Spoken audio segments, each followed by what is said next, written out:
Hussain, Abdullah Munir, Aiman, Asif Hussain, Ghulam Mohammad, Minahir, Mohammad Shahrukh, Muniba, Saim, Samra, Sana, Shabnam, Shahzeb, Umme Habiba and Uzair. आवाज आ रही है सबको?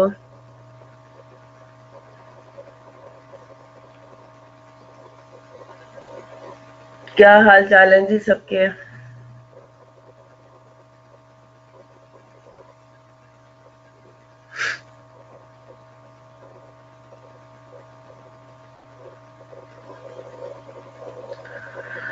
अल्हम्दुलिल्लाह, मैं भी बिल्कुल ठीक, अल्लाह का शुक्र। अच्छा जी, बिफोर स्टार्टिंग जरा मुझे ये बात बताएं, आप लोगों में से कितने लोगों ने अभी तक पेपर्स की तैयारी हल्की फुल्की स्टार्ट नहीं की?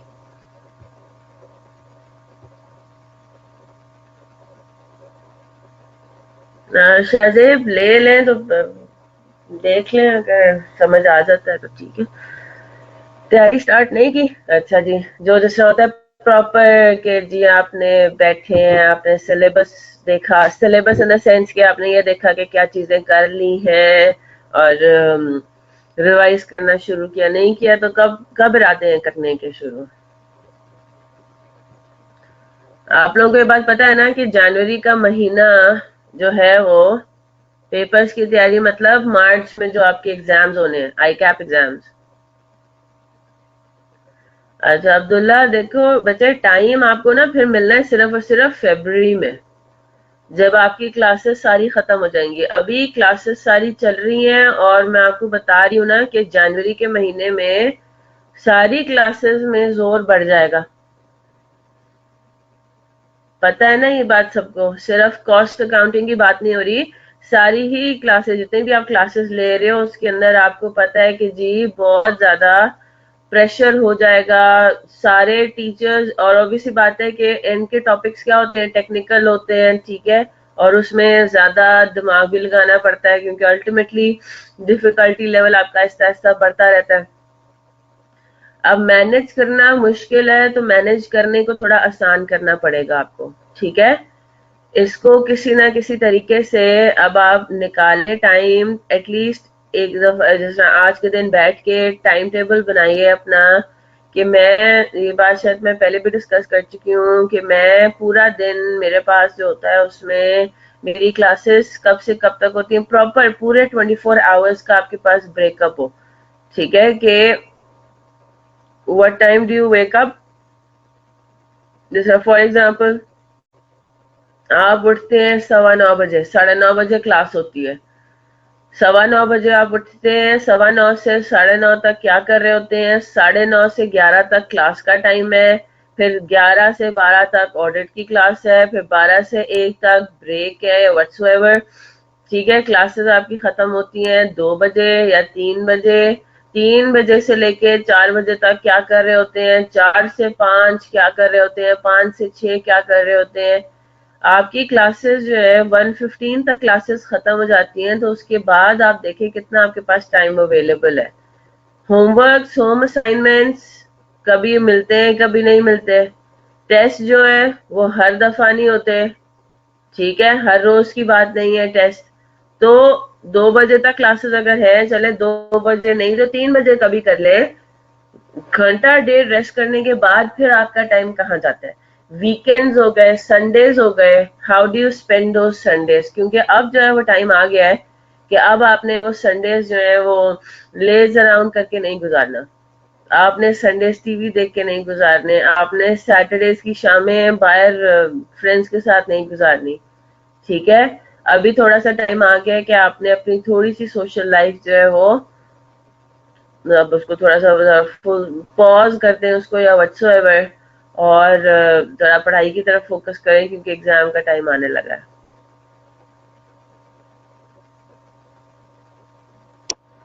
सैटरडेज तो बेटा मेरे से पैक में तो हमेशा से ऑन थी,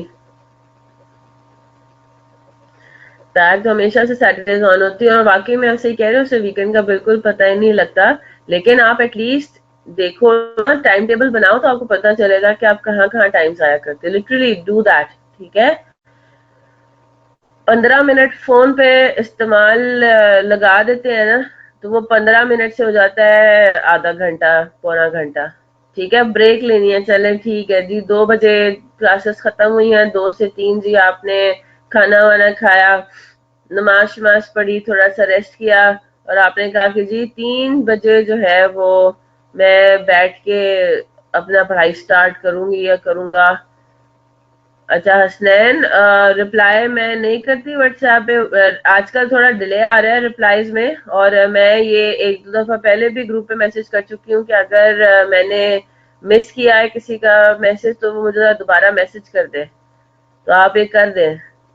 आपने शायद मुझे ये मैसेज किया है कि ये टाइम मिले तो रिप्लाई कर दीजिएगा, है ना? तो मैं भी इंशाल्लाह उसको रिस्पॉन्ड कर दूंगी। जरा थोड़ा सा आपको वेट करना पड़ेगा, क्योंकि मैंने आपको बताया है कि माय डॉटर इज वेल, थोड़ा सा फंसी हुई भी होती है वो, तो मुझे वाकई में मुश्किल हो रहा है थोड़ा सा व्हाट्सएप पे आपके रिप्लाईज करना। नहीं, बहुत बहुत सारे बच्चों को रिप्लाईज मिल जाते हैं। वो पता डिपेंड करता है कि आपके क्वेश्चंस जो है वो कैसे हैं, किस नोयत के हैं। ठीक है, अगर तो ऐसे होते हैं कि मैं फौरन से रिप्लाई कर देती हूँ तो कर सकती हूँ, तो वो मैं कर देती हूँ। लेकिन अगर उसमें थोड़ा समझाने वाली बात होती है और खुद मुझे देखना पहले होता है कि भाई इसमें क्या है क्या नहीं, तो वो ऐसी बात है, you can get the point, right?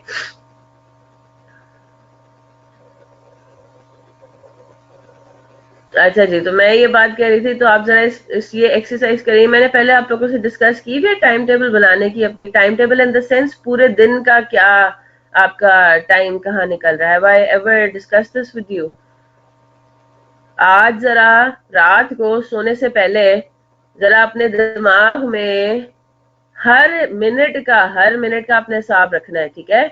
मैंने ये एक्सरसाइज की थी अपनी, मतलब मेरे भी टीचर्स ने मुझे हमें ये बात बताई थी जब वो खैर हमें कोशिश कर रहे थे टाइम मैनेजमेंट सिखाने की।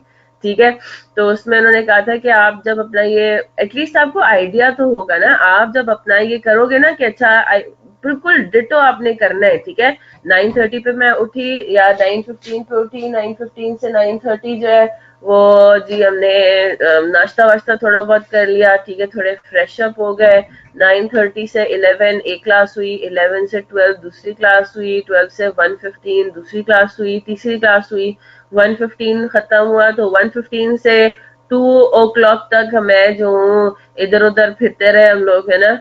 हमने थोड़ा बहुत फ्रेशन अप हुए, रेस्ट ले लिया, ठीक है। 2 से 2:15 हमने नमाज नमाज पढ़ ली। 2:15 से ऑनवर्ड्स फिर हम 2:15 पे हम बैठे। फिर हमने कहा चलो जी घंटा, आधे घंटे बाद हमने मोबाइल पिक कर लिया, तो 2:45 से लेके 3:45 तक जी हम फोन पे लगे रहे। ठीक है, तो ये इससे ना आपको पता चल जाएगा कि अच्छा जी वो जो 5 मिनट का हमने ब्रेक लेना था या 10 मिनट का हमने ब्रेक लेना था, जो हमने टीवी देखना था या हमने मोबाइल फोन इस्तेमाल करना था या किसी की कॉल आ गई थी व्हाट्सोएवर, वो आपको पता लग जाएगा कि वो एक्चुअली दिन में ठीक ठाक दफा होता है, and you can take out time from that. Definitely breaks are needed. Breaks के बगैर आपका बहुत मुश्किल हो जाना है अगर आपने ब्रेक ना लिया। लेकिन वो ब्रेक्स ना फिर मतलब ब्रेक ही लग जाती हैं फिर उसमें पढ़ाई में। ठीक है, तो वो नहीं होना चाहिए। ब्रेक्स का मतलब है कि आपको थोड़ा सा क्या हो, थोड़ा सा आपका माइंड फ्रेश हो जाए। आपका जो एक ऑब्वियसली बात है, पढ़ पढ़ के क्लासेस ले लेके भी मेंटली तौर पर बंदा थक जाता है। ठीक है, तो उसको किस तरह से रिवाइटलाइज कर सकते हैं? एटलीस्ट मोबाइल फोन यूज करके और टीवी देख के तो बिल्कुल भी नहीं होता, वो और ज्यादा मेंटल दिमाग पे असर पड़ता है। कुछ खा पी लें, कुछ फ्रेशन अप होने के लिए चाय शाय, ये सब कुछ, ठीक है? ठीक है, तो इसको जरा भी करना शुरू करें। मैं आपको अगर अपना बताऊं तो मैं कोशिश ये करती थी कि जिस तरह अगर मेरे एग्जाम्स भी मार्च में हो रहे हैं तो I use to try to at least start my preparation in December. ठीक है, जो अपनी पर्सनल प्रिपरेशन होती है, रिवीजन स्टार्ट कर देना, ठीक है? क्योंकि जनवरी के महीने में, और मुझे याद पड़ता है आप लोग तो बहुत लकी हैं कि आप लोगों को तकरीबन महीना पहले ऑफ मिल जाता है। हमारे साथ तो कई बार ये होता था कैफ लेवल पे भी कि हमें हफ्ता 10 दिन पहले जो है, आई स्टिल रिमेम्बर एक दो कोर्सेज में ऐसा होता था कि वो पॉलिसी नहीं थी महीना पहले छुट्टी मिलने की, मतलब कि क्लासेस ऑफ करने की। बस वो था कि जब भी टीचर्स सिलेबस कंप्लीट करें, और वो एटलीस्ट हफ्ता 10 दिन पहले जो है उनको तो के पास हफ्ता 10 दिन पहले हम कंप्लीट करें तो वो भी काफी है। ठीक है, तो उसके साथ फिर क्लासेस मैनेज करना और ये सब कुछ। तो बेटा मोटिवेशन लेवल तो मतलब अब क्या कह सकते हैं उसमें, वो तो हर किसी का ऊपर नीचे होता रहता है। ठीक है, मोटिवेशन लेवल ये तो नहीं कि हर रोज जो है वो आप जोश से उठेंगे और एंड तक जो है वो जोश रहेगा। वो जब बुक्स खोलते हैं और जब देखते हैं कि क्या पढ़ना है और क्या चीजें हैं, और कॉस्ट एंड मैनेजमेंट अकाउंटिंग के खासतौर पे जी ये क्या अजीब मतलब बातें हैं, ये तो हमें समझ ही नहीं आ रहा। वो फौरन से मोटिवेशन लेवल जीरो क्या नेगेटिव में चला जाता है। ठीक है, तो ये जरा इसको करना पड़ेगा खुद ही ना। और मैंने इसमें आपको बताया है कि इसमें एक जो एक तरीका जो हाँ ये बात भी है कि जॉब है आपकी, करना तो है ना। जिस तरह फॉर एग्जांपल किसी को कोई सब्जेक्ट नहीं पसंद, जैसे मुझे कौन सा नहीं पसंद, कौन बताएगा? हाँ जी, तो अब जैसे फॉर एग्जांपल अब मैं लॉ कैसे पढ़ती थी अब करना है पास, अब क्या करें, है ना। अब क्या करें, लॉ हो गया, इस तरह की जो थ्योरेटिकल सब्जेक्ट्स होते थे, आई एम ना, मुझे नहीं पसंद इतने ज्यादा, मुझसे नहीं पढ़े जाते, मुझसे इस तरह के न्यूमेरिकल पेपर ज्यादा आसानी से। अच्छा मेरा फेवरेट था ये? अच्छा जनाब, पता नहीं कौन से जन्म में फेवरेट था मेरा एटलीस्ट करंट जन्म में तो नहीं है। हाँ जी, तो लॉ फिर इसी तरह से ऑब्वियसली बात है, आपको पता है कि जी करना है तो करना है, अब क्या करें, पेपर पास करेंगे, अब करना तो है। तो यही एक जो है वो तरीका होता है मोटिवेशन का कि just get on with it, बस पढ़े और इस तरह का पढ़े कि दोबारा पढ़ना ना पड़े, इस तरह समझे। ठीक है, तो मैं बिल्कुल एज अ स्टूडेंट आपके साथ बैठ के बात कर रही हूँ कि पढ़े और इस तरह से पढ़े कि भाई कंप्लीट करें कि बस गेट डन विद इट बस। ठीक है, चैलेंज ले लें उसको व्हाटसोएवर। और एक और चीज मैंने शायद पहले भी आपको बताई है, एक दो चीज थी, अब अजीब लगे हो सकता है आप लोगों को, लेकिन at least that motivated me specially final level पे। आपको मैंने शायद पहले बताया हुआ है कि जी जब आप क्वालिफाई करते हो ना तो एक सेरेमनी होती है प्रॉपर, उसमें your parents are invited, your immediate family basically वो इनवाइटेड होती है। ठीक है, और आपको स्टेज पे बुलाया जाता है और आपको आपका सर्टिफिकेट दिया जाता है। सर्टिफिकेट वो नहीं कि जी बड़ी मेहरबानी आपकी कि आपने सीए किया है, नहीं ना, वो प्रॉपर बेसिकली सर्टिफिकेट, सीए का सर्टिफिकेट। ठीक है जी, तो सीए जो आपको डिग्री, डिग्री तो खैर नहीं उसको कहेंगे। ठीक है, तो what are you going to change Shahrukh, elaborate कर दे। तो वो आप इमेजिन करें कि जी सेरेमनी हो रही है किड़े बड़े लश पश होटल में, अगर तो आप मेल हैं तो you can imagine yourself wearing three piece suit tie के साथ या बो टाई के साथ, और जी बड़े लश्कारे मारते हुए जी आप आए हैं। ब्लैक कलर का आपका फेवरेट किस्म का सूट है, बड़ा महंगा सा। ठीक है, आपने पैसे बचा के रखे हुए थे इस चीज के लिए कि आप जब क्वालिफाई करेंगे तो फिर इंशाल्लाह वो सूट खरीदेंगे। ठीक है, थ्री पीस खरीदेंगे या रेंट पे ले लेंगे जो भी, है ना। और बड़े जी जेल शेल लगा के, फीमेल्स पे भी आते हैं, जेल से लगा के आप बैठे हुए, आपके पेरेंट्स, आपकी इमीडिएट फैमिली आज इन द ऑडियंस, और आपका नाम बुलाया जा रहा है और आप उठ रहे हैं और आप जा रहे हैं स्टेज के ऊपर अपना लेने के लिए सीए का। जिस चीज के लिए आपने ये 5 साल, 5.5 साल, 6 साल, 7 साल खज्जल हो रहे हैं, पढ़ पढ़ के आपका बुरा हाल हो रहा है, फिर आगे फर्म में भी आपकी कम नहीं होने वाली, है ना। तो ये सारा टाइम जो आपने गुजरा गुजारा, जी जनाब, हर जगह होती है वो सेरेमनी। कराची में भी होती है, मैंने खुद कराची में ये अटेंड की है। पीसी में होती है शायद, मेरी तो नहीं कहाँ पे होती है, I guess mine was in Marriott I guess, जो अभी मोबन पिक में हुई थी शायद, या पता नहीं कहाँ पे, मुझे एग्जैक्टली याद भी नहीं अभी। मैं आज मोबन पिक में हुई थी। तो कराची में होती है, लाहौर में होती है, इस्लामाबाद में होती है, सारे जो मेजर शहर है, फैसलाबाद वगैरह का आई एम नॉट श्योर कि उनकी यहाँ पे होती है प्रॉपर या नहीं होती है। तो इस जरा सोचे, फीमेल्स भी अपना जरा इमेजिन करें, बड़ा जबरदस्त सा 6,000 का, 8,000 का उन्होंने ब्रांडेड सूट जो है करंट सीजन का उन्होंने माइंड में रखा हुआ था कि क्वालिफाई करेंगे तो ये खरीदेंगे। ठीक है, और पहन के जनाब जाएंगी वो तो ये भी जरा एक बड़ा मोटिवेशन का लेवल होता है ना, कि तब एक अलग ही सीन होता है, specially when your family is around. ठीक है, और आपकी फ्रेंड्स भी जो है, जैसा मेरे साथ में one of my best friends, she qualified with me, तो she and I we had one of the best nights ever, मतलब बेस्ट इवेंट्स एवर, अल्हम्दुलिल्लाह। तो you enjoy when your friends are around, मतलब आपके फ्रेंड्स भी जब साथ qualify करते हैं, तो ये जरा अपने दिमाग में लेकर आए, और इससे आपको काफी हद तक मोटिवेशन मिल जाएगी फिर पढ़ने की। अगर नहीं मिलती तो फिर आई डोंट नो कि मैं क्या कहूँ क्या हो सकता है जो मोटिवेट कर सकता है आपको।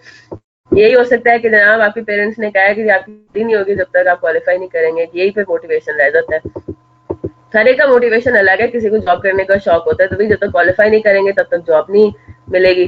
ठीक है, तो देर आर डिफरेंट थिंग्स, अब हर एक अपना जरा हिसाब लगा ले, अब मैं और क्या बात कर सकती हूँ। ठीक है, अच्छा जी, रटे वाले सब्जेक्ट शाहरुख साहब निकाल देंगे, चलें जी, आप कोशिश कर लें निकालने की, लेकिन ये भी जरूरी है। ठीक है, इनका ये हो सकता है कि भाई हम एग्जामिनेशन का स्टाइल चेंज करें, जो कि काफी हद तक आई कैप चेंज कर रहा है। ठीक है, तो अब जिस तरह टैक्स है, लॉ है, इनको पढ़ना भी जरूरी है, लेकिन हाँ एग्जामिनेशन किस तरह से इनका हो, वो एक चीज हो जाएगी। ठीक है जी। अच्छा जी, आप सब कह रहे हैं सीए के चक्कर में जब से पढ़े फीलिंग्स ही खत्म हो गई हैं, कुछ आता ही नहीं है। अच्छा जनाब, ठीक है, लेकिन करना पड़ेगा ना एटलीस्ट इस चीज के लिए, तो आपको थोड़ा फोर्स करना पड़ेगा अपने आप को, थोड़ी सी उम्मीदें जरा करें, जगाएं अपने अंदर कि इंशाल्लाह आगे मेहनत करेंगे, पढ़ाई करेंगे तो क्यों नहीं उसका फल मिलेगा इंशाल्लाह।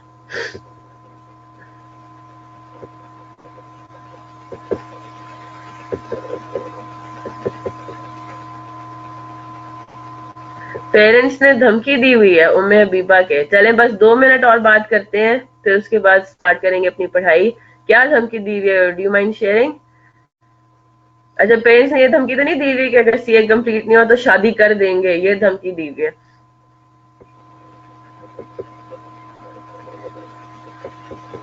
अच्छा, सीए कंप्लीट होगा तो शादी होगी, अच्छा जनाब, चलें ये तो मोटिवेशन का हो गया ना फिर।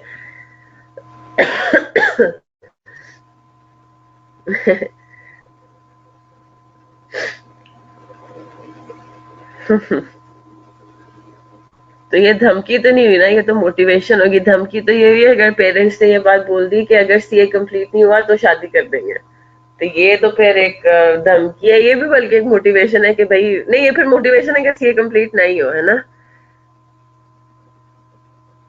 ओहो, माशाल्लाह जी, शादी हो गई आसिफ हुसैन साहब की। देखिए नॉर्मली यही होता है ना कि और आप भी वैसे अपने आप को थोड़ा सा इस चीज में जरा करें कि सीए की तरफ फोकस करें, और लिटरली अपने सारे जो है एग्जाम्स के दिनों में एटलीस्ट, ना coming back to the main point, exams के दिनों में एटलीस्ट आपने कोशिश करनी है कि अपनी सोशल लाइफ और ये थोड़ा सा जो आपके डिस्ट्रैक्शंस है ना, ये कम हो जाए, और बेहतर है कि खत्म ही हो जाए। ठीक है, सब कहते हैं कि किस में फंस गए। अच्छा जनाब, आप ही बताइए, आपको क्या लगता है, do I regret doing CA? Do the rest of the chartered accountants, qualified chartered accountants regret doing CA? I have never seen anybody जिसने क्वालिफाई कर लिया और वो कहता हो कि भाई बहुत बड़ी गलती कर दी। हाँ, करते हुए सारे बोल रहे होते ठीक है,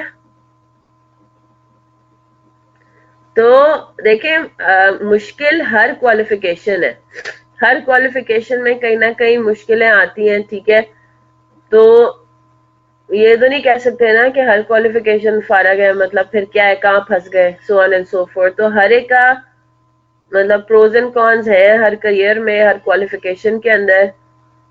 रिस्पेक्टेबल तो सारे ही हैं, डॉक्टर्स हैं, डॉक्टर्स भी रिस्पेक्टेड हैं। ठीक है, जो आपके बीबीएज हैं, बैचलर्स हैं, एमबीएज हैं, उनकी भी रिस्पेक्टेबल जॉब्स हैं, उनको भी आगे। तो देखिए वही वाली बात आ जाती है, आपको जॉब क्या मिलनी है वो तो आपके नसीब में लिखा हुआ है। भले आपने डॉक्टरी की हो, भले आपने एमबीए किया हुआ हो, भले आपने बीकॉम किया हुआ हो, जितना आपके नसीब में रिस्क लिखा हुआ है वो आपको मिलना है। तो इस चीज को एटलीस्ट मैं कहती हूँ कि सीए से उसको एसोसिएट ना करें। ठीक है, आपको बस ये करना है, this is a part of life, qualification आपको करनी है तो करनी है। ठीक है, तो finalist are also doing a great work, हाँ ऑब्वियसली बात है। ठीक है, तो अपने आप को एटलीस्ट नेगेटिव कमेंट से भी दूर रखें और ये बोलें बस ठीक है मैंने ये शुरू किया है, मैंने सीए स्टार्ट किया तो मैंने उसको खत्म करके ही दम लेना है। ठीक है, और मतलब क्यों छोड़ के जाने का सोचे या क्यों ये सोचें कि हमारे से सीए नहीं हो पाएगा, हो जाएगा, क्यों नहीं होगा। ठीक है, नेगेटिविटी लेकर आएंगे अपने अंदर तो फिर तो नेगेटिविटी फैलनी है, तो थोड़ा सा अपने आप को, इसीलिए मैं आपको कह रही हूँ थोड़ा सा मोटिवेट करना पड़ेगा। ठीक है, तो ये करें अपने आप को इस तरह से। और जिन लोगों ने पढ़ाई स्टार्ट नहीं की है अभी एग्जाम्स के पॉइंट ऑफ व्यू से, रिविजन जो स्टार्ट नहीं किया, तो मेरी उनसे गुजारिश है कि एटलीस्ट आज 19th हो चुकी है तो एटलीस्ट आज बैठ के थोड़ा टाइम टेबल अपना रिवाइज करें, ये देखें कि सिलेबस कितना है, सिलेबस क्या क्या, ऑब्वियसली बात है हमने पूरा सिलेबस तो अभी तक किया नहीं है, तो सिलेबस आप एटलीस्ट देखें तो सही, देखेंगे क्या क्या चीजें हैं। अच्छा जनाब, फिर उसके बाद हमने जितने टॉपिक्स कर लिए हैं उनका जरा टाइम टेबल बनाए कि जी फलाना टॉपिक मैं इस टाइम तक रिवाइज कर दूंगी या कर दूंगा, मुझे फलाना टॉपिक सारी वर्क मतलब सारी प्रैक्टिस के साथ इस डेट तक करना है। टाइम टेबल कभी अचीव नहीं होता, मैंने कभी किसी को नहीं देखा, मेरा खुद का भी टाइम टेबल कभी भी अचीव नहीं हुआ, ऊपर नीचे हो जाता है, but time tables are very, time table एक तो हो गया ना कि आपने अपने दिन का टाइम टेबल बना लिया कि मैंने पूरा दिन किया क्या। ठीक है, उससे आपको पता लग जाएगा कि टाइम कहाँ कहाँ जाया करते हैं आप, जहाँ जहाँ पे पढ़ाई हो सकती है। ठीक है, दूसरा आपने एक टाइम टेबल बनाना है फ्यूचर का कि भाई ये सिलेबस है और ये जो है मैंने फलाने दिन तक फलानी डेट तक ये टॉपिक कंप्लीट कर लेना है, बाकी सब्जेक्ट्स का भी साथ बनाए, पूरे वीकली अपना टारगेट्स बनाए। ठीक है, वीकली टारगेट्स रखें कि जी इस वीक के एंड तक मैंने कॉस्ट एंड मैनेजमेंट अकाउंटिंग का पहला चैप्टर रिवाइज कर लेना है, मेरा जो टैक्स का है वो ये वाला चैप्टर रिवाइज हो जाना चाहिए या ये वाला एटलीस्ट मैं स्टार्ट कर दूं। ठीक है, और फलानी FAR2 है, FAR2 का मैं ये टॉपिक कंप्लीट कर लूं along with all the practice and all. ठीक है, तो इस तरह से करेंगे तो time table even though weekend होगा तो आपका हो सकता है उसमें टारगेट में से हो सकता है मुश्किल से एक ही टारगेट अचीव हुआ हो, लेकिन आपको एटलीस्ट पता लग जाएगा हाउ स्लो और फास्ट यू गोइंग। आपको थोड़ी सी टेंशन होना शुरू हो जाएगी कि अच्छा जी मैं थोड़ा स्पीड अप करूं, मैं कहीं ना कहीं से टाइम निकाल के इसकी अपने टारगेट्स को कवर करने की कोशिश करूं। Targets will never be covered, मैं ये बता दूं आपको, लेकिन it is a good idea, आपको पता लग जाएगा कि मैं कहाँ खड़ी हुई हूँ या कहाँ खड़ा हुआ हूँ। ठीक है, मैंने कितने टॉपिक्स कर लिए, मैंने कितना काम कर लिया, मेरा कितना काम अभी रहता है, तो आपको बहुत क्लियर। अभी जैसे अभी मैं आपसे पूछूं आज क्या पोजीशन, आप कहेंगे जी मैंने कुछ शुरू, जब कुछ शुरू ही नहीं किया तो क्या पता चलेगा कि भाई कितना आगे काम, जब स्टार्ट करना शुरू करते हैं तो फिर होता हो तेरी यहाँ पे तो बहुत काम बाकी है ना, ये तो बहुत चीजें बाकी है, तो बहुत चीजें में पढ़नी है, अभी आपको और चलो स्टार्ट कर लेंगे पता लग जाएगा खुद ही, है ना, स्टार्ट करेंगे हो जाएगा, आप उसको इजी ले रहे हैं, चिल बैठे हुए हैं कि जी ठीक है अभी तक तो शुरू ही नहीं किया, शुरू करेंगे हो जाएगा जनाब, मार्च तक हो जाएगा, मार्च की जो सी भी डेट है उस टाइम तक हो जाएगी रिविजन।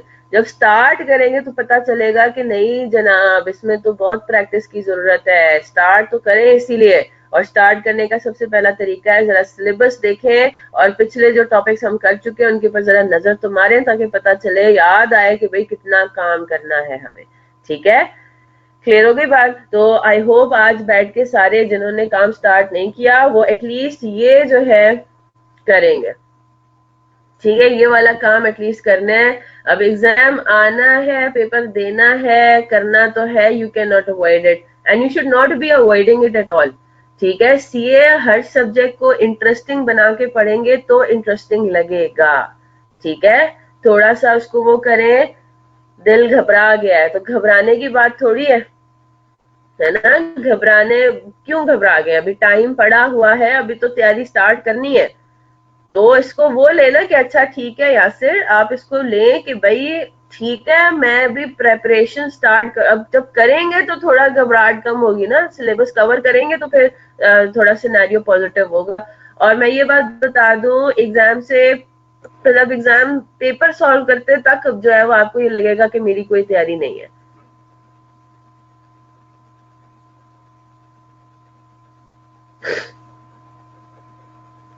अच्छा जी ठीक है शाहरुख साहब, अब इसमें मैं क्या कह सकती हूँ। अब अगर आप स्टूडेंट से इस तरह की एडवाइस लेंगे तो फिर वैसे ही रिस्पॉन्स मिलेगा। ठीक है, तो पॉइंट ये है स्टार्ट करें। फिर आप एक काम करें ना शाहरुख, जो बच्चे टॉपिक्स हमने किए ये फिर पढ़े ही ना, अगर ये इम्पोर्टेंट नहीं है है ना। अगर ये बच्चे टॉपिक्स हैं, मैटर नहीं करते हैं, तो लेट्स स्किप देम, पढ़ते ही नहीं है, ये एग्जाम के लिए तैयारी ना करें इनकी, ठीक है। और रहने दे, अपने सीनियर को ये कहना था आपने, क्या मतलब है, आपने सिर्फ कुल मिला के सिर्फ 3 टॉपिक्स पढ़े हैं, process, budgeting and standard, that's it. बाकी सारे टॉपिक्स रहने दिए because they are not important. याद रखिएगा, एग्जाम में no topic is less important than the other, because you need 1 mark से you the examiner can decide between a pass and a fail. एक भी मार्क रह गया, मैं आपको ये बता रही हूँ, हमने एक दफा लॉ में, मैं आपको बार बार ये मतलब एक मैं गो थ्रू किया हुआ है पूरे सिनेरियो से। लॉ के अंदर हिसाब किताब ये था, तो कि काफी टॉपिक्स आपके इंपॉर्टेंट जिससे होते हैं ना, मेजर टॉपिक्स में आते थे। तो इवन हमारे टीचर ने हमें कहा, जैसा एंड में होता है ना, आप लोग पूछते हैं कि मैम कौन से टॉपिक्स पे फोकस करें तो पेपर पास हो जाएगा, तो इसका मैं आपको जवाब देती नहीं हूँ क्योंकि मैंने खुद इसमें जो है झेला हुआ है। तो हमारे टीचर जो है बड़ी गारंटी से हमें ये कहते थे, और हमेशा से उनका लग भी जाता था, because is a very experience teacher, ठीक है, लॉ के बहुत एक्सपीरियंस टीचर है, मैं उनको कुछ नहीं कह रही, लेकिन आई कैप जो अनप्रिडिक्टेबल भी हो जाता है ना, तो उन्होंने हमें बताया हुआ था कि देखो ये टॉपिक्स है, इनसे तैयारी करोगे ना पेपर पास हो जाएगा। बहुत सारे टीचर्स ऐसे कहते हैं, मैं उनको बिल्कुल कमेंट नहीं कर रही, वो बिल्कुल ठीक कहते हैं, ठीक है, लेकिन ICAP is very unpredictable at times. हुआ क्या, वही हुआ, एंड में टाइम नहीं बचता तो वही शॉर्टकट लगा दे, है ना। छोटे छोटे टॉपिक्स हमने रहने दिए, जो छोटे छोटे सेक्शंस वगैरह थे लॉ के, उनको हमने फोकस ही नहीं किया, और हमने मेजर टॉपिक्स पढ़ लिए, ठीक है, और अच्छे तरीके से तैयारी की, एक एक टॉपिक 3 3 2 2 दफा रिवाइज कर लिया, ठीक है, बड़े खुश के भाई लॉ तो इंशाल्लाह पास हो जाएगा। हुआ क्या, हुआ क्या, हुआ ये कि पेपर आया, 70% of the paper came from the less important sections apparently, जो लेस इम्पोर्टेंट थे, और आधे से ज्यादा क्या हुई, क्लास फेल हो गई, जिसने ये वाला जो है वो किया था, तरीका अपनाया था। तो उसके बाद से जी मैंने तो ये बात, जी जनाब मैं भी फेल हो गई थी उसमें, क्योंकि मैंने भी यही तरीका कर लिया था कि मैंने भी गलती ये कर ली थी जिंदगी में पहली दफा, कि मैंने भी स्किम स्टडीज कर ली थी, कि मैंने भी जो मेजर टॉपिक्स थे उनको मैंने फोकस किया, और बाकी सारों को मैंने रहने दिया कि और टाइम भी नहीं है, ये नहीं है, वो नहीं है, तो इन्हीं टॉपिक्स को पक्का कर लो। उसके बाद से मैंने तौबा कर ली इस बात की। मैंने कोशिश ये की कि मैं क्या करूं, मैं सब पूरा सिलेबस गो थ्रू करूं, सारा सिलेबस मेरे, मुझे एटलीस्ट पता हो कि क्या चीज है, आइडिया हो हर चीज का, कोई चीज मैंने छोड़नी नहीं है, और मैं अब भी अपने स्टूडेंट्स को यही बात बताती हूँ, ठीक है। तो एवरी टॉपिक इज इम्पोर्टेंट, ठीक है, उनकी बात आप ऑनर करें, कोई मसले वाली बात नहीं है, एडवाइस लें, लेकिन उसको सर पे सवार ना करें, जिस तरह से हो रहा है अब कर रहे हैं ना हम लोग, मतलब इंशाल्लाह सिलेबस कंप्लीट हो जाएगा, और स्लो एंड स्टेडी, लेकिन समझ तो आ रहा है एटलीस्ट आप सबको।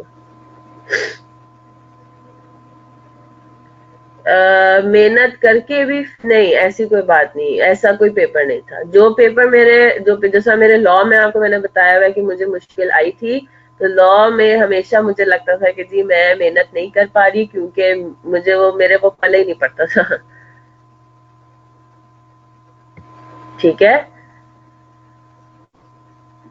तो ये हर टॉपिक का अपना अलग अलग एक होता है, नेचर होता है, ऐसी कोई बात नहीं है। तो जरा आप काम स्टार्ट करें, जो अभी हमने डिस्कशन किया है, प्लीज अब ये कोई ये ना समझे कि हमने टाइम वेस्ट किया है, दिस वाज इम्पोर्टेंट, आप लोगों को मोटिवेट करने के अलावा थोड़ा सा ये समझाना था कि शुरू कर दें पढ़ाई, अगर किसी ने शुरू नहीं की तो नाउ इज द टाइम। जनवरी में अगर सोचेंगे तो जनवरी में भी वही होगा, वो टाइम ही नहीं मिल रहा, टाइम ही नहीं मिल रहा, होते होते जनवरी भी गुजर जाना, और अगर फरवरी में कोई बैठता है तैयारी करने के लिए तो वो बहुत लेट हो चुका होगा, पढ़े बगैर पेपर पास नहीं होगा, ठीक है। ये मैं बता दूं, पढ़े बगैर वो टाइम गुजर गया है, पढ़े बगैर जी थोड़ा बहुत पढ़ लिया और पेपर क्लियर हो गया, नहीं ना। जनवरी में हम कोशिश तो करेंगे कि ना हो, लेकिन एक्सपेक्टेड है, हो सकता है ऑन एंड ऑफ हम कर लें, ठीक है, सिलेबस कंप्लीट करने के लिए। लेकिन ऑब्वियसली बात है, मैं इस तरह से रखूंगी कि आप लोगों के लिए बहुत ज्यादा ओवरबर्डन भी ना हो जाए। चलें जनाब, आ जाते हैं जरा अपने सवाल के ऊपर। कौन सा कर रहे थे हम, एग्जाम्पल 13। एग्जाम्पल 13 में अब क्या हम देख रहे थे, जरा इसको रिवाइज कर लेते हैं। अब इसके अंदर हमारे पास ओपनिंग डब्ल्यू आई पी भी है, क्लोजिंग डब्ल्यू आई पी भी है, और लॉसेस भी है, और लॉसेस ऐसे हैं कि नॉर्मल लॉस भी और एब नॉर्मल लॉस भी है, ठीक है।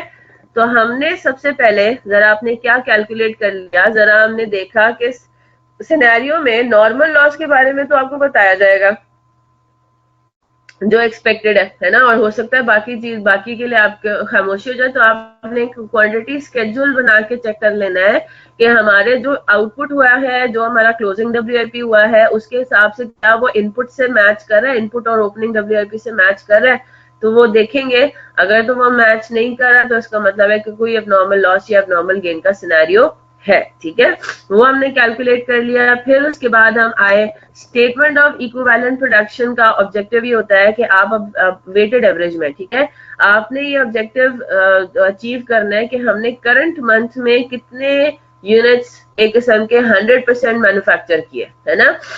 तो वो आपने स्टेज ऑफ कंप्लीशन के पॉइंट ऑफ व्यू से स्टेज ऑफ कंप्लीशन को मद्देनजर रखते हुए आपने कैलकुलेट करना है कि भाई कितने यूनिट्स कंप्लीट हुए with respect to materials and conversion cost. ठीक है, फीफो है या वेटेड एवरेज है, उसमें मैटर करेगा क्या कि आपने क्या डिफरेंट बैचेस को सेपरेट रखा है या मर्ज कर दिया। जिस तरह ये है यूनिट्स कंप्लीटेड एंड ट्रांसफर्ड है 20,600, अगर तो ये होता फीफो, तो आप मेरी बात गौर से सुनिएगा, जो यूनिट्स आपने कंप्लीट करके ट्रांसफर कर दिए हैं वो पहले आपने किए होंगे ओपनिंग वर्क इन प्रोसेस, है ना। पहले आपने वो कंप्लीट करके ट्रांसफर किए होंगे, फिर उसके बाद आपने क्या कंप्लीट करके ट्रांसफर किए होंगे, वो यूनिट्स जो आपने करंट मंथ में ही स्टार्ट करके करंट मंथ में ही कंप्लीट कर दी, है ना। वेटेड एवरेज है, इस वजह से यूनिट्स कंप्लीटेड एंड ट्रांसफर्ड में opening WIP plus started and completed हमने इकट्ठा कर दिया, है ना। बात समझ आ गई ना। वर्क वेटेड एवरेज है, तो उस वजह से हमने क्या कर दिया, इन दोनों को मर्ज कर दिया। और यही बात है कि आपने इन दोनों बैचेस को मिला देना है, मिक्स कर देना है, एवरेज आउट कर देना है। Is that clear? और अगर ये फीफो होता तो फर्क क्या होना था, स्टेटमेंट ऑफ इक्विवेलेंट प्रोडक्शन में ओपनिंग डब्ल्यूआईपी अलग होता, स्टार्टेड एंड कंप्लीटेड अलग होता। क्लियर होगी बात? तो ये आपके पास पूरा बन गया सिनेरियो कि करंट मंथ में हमने काम कितना किया है। हमने काम किया है स्टार्टेड जो ट्रांसफर किया है उनके ऊपर, क्लोजिंग डब्ल्यूआईपी पे भी थोड़ा बहुत काम हुआ है, और जो हमारा एबनॉर्मल लॉस हुआ है वो भी हुआ है थोड़ा सा काम करने के बाद। यही बात हो रही है गुलाम मोहम्मद। एबनॉर्मल लॉस हमने यहाँ पे क्यों लिया है, क्योंकि क्वेश्चन में उसने बताया हुआ है कि एबनॉर्मल लॉस या abnormal gain are assumed to be 40% completed. तो इसका क्या मतलब हुआ, 40% आपने काम किया with respect to conversion cost, है ना। कहीं पे भी स्टेज ऑफ कंप्लीशन गिवन हो तो वो अगर कुछ और ना मेंशन हो तो that pertains to conversion cost. Materials are assumed to be 100% completed, तो आपने मटेरियल लगा दिया 100%, और आपने कन्वर्जन कॉस्ट भी लगानी शुरू कर दी उसके ऊपर। जब 40% काम कंप्लीट हुआ तो आपने इनकर कर लिया क्या, एबनॉर्मल लॉस। तो यानी कि ये जो एबनॉर्मल लॉस है, एबनॉर्मल लॉस में आपके पास 40% कॉस्ट इनकर हो चुकी थी with respect to conversion, and 100% cost incur हो चुकी थी with respect to materials. Is that clear? तो जाहिर सी बात है आपने जो काम कर लिया उसके अंदर आपने इसको भी शामिल किया। परसेंटेज अगर ना दी हो वैसे आइडियली परसेंटेज दी होगी, ठीक है। तो यस यू कैन अज्यूम कि वो 100% यानी कि वो एंड ऑफ द पीरियड पे हुआ है आपका। ठीक है, सारी अजम्पशन इंशाल्लाह मैं आपको एंड में लिखवा दूंगी। ठीक है जनाब, ये हो गई बात। स्टेटमेंट ऑफ इक्विवेलेंट प्रोडक्शन भी हमने कर लिया, ठीक है। स्टेटमेंट ऑफ इक्विवेलेंट प्रोडक्शन भी हमने यहाँ पे बना लिया, समझ भी लिया उसको। और अब बारी आती है किसकी, कॉस्ट पर यूनिट की। जी जनाब, कैसे करेंगे कॉस्ट पर यूनिट, कैसे सॉल्व करेंगे, क्या समझ में आ रहा है? पुराने तरीके से ही करेंगे, वेटेड एवरेज हम मेथड फॉलो कर रहे हैं, है ना।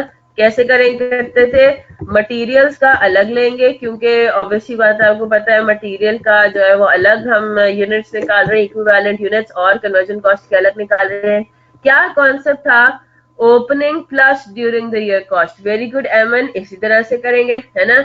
हमारे पास क्या पोजीशन है, ओपनिंग डब्ल्यूआईपी में कितनी आपने कॉस्ट लगा ली थी। क्वेश्चन के ऊपर आते हैं, मटेरियल में कॉस्ट इनकर हुई थी, अब आपने कॉस्ट को मर्ज कर देना है, ओपनिंग डब्ल्यूआईपी और ड्यूरिंग द पीरियड, यही दो कॉस्ट इनकर हुई है ना। एक कॉस्ट है जो आपके पास है पिछले महीने तक आपने इनकर की हुई, और एक वो कॉस्ट है जो कि करंट मंथ में इनकर की। That's it, these are the only two types of cost, right. तो आपने अब इन दोनों को मर्ज कर देना है वेटेड एवरेज में। 600,000 मटेरियल्स का है, और कन्वर्जन कॉस्ट है आपके पास 1250,000, ठीक है जी। फिर उसके बाद हम आते हैं कि जी करंट मंथ में आपने फर्दर कितनी कॉस्ट इनकर की, अब आपने opening WIP plus cost incur during the month को ऐड कर लेना है। तो 5.8 मिलियन और 9.9 मिलियन, ठीक है जी। चले जी, तो 5.8 मिलियन और 9.9 मिलियन, ठीक है जनाब। इन दोनों को क्या करना है, वैसे ऐड करना है, लेकिन यहाँ पे अब रुक जाएंगे। क्या जरा मुझे बताइए, हमने जो याद है कॉस्ट पर यूनिट का फॉर्मूला पढ़ा था, ये वही वाला काम हो रहा है ना। Weighted average cost per unit का क्या फॉर्मूला पढ़ा था हमने, क्या फॉर्मूला था? हाँ जी, ये बेसिकली वही चीज है, हम वर्किंग में इसको कर रहे हैं। क्या था? ओपनिंग कॉस्ट, ओपनिंग डब्ल्यूआईपी जो कि था नहीं उस टाइम पे, है ना। ओपनिंग डब्ल्यूआईपी तो था ही नहीं उस टाइम पे। हमने क्या पढ़ा था? Direct material plus direct labour plus conversion cost, है ना। और इसके आगे क्या होता था? Minus scrap value of normal loss, yes, है ना। This whole expression divided by what?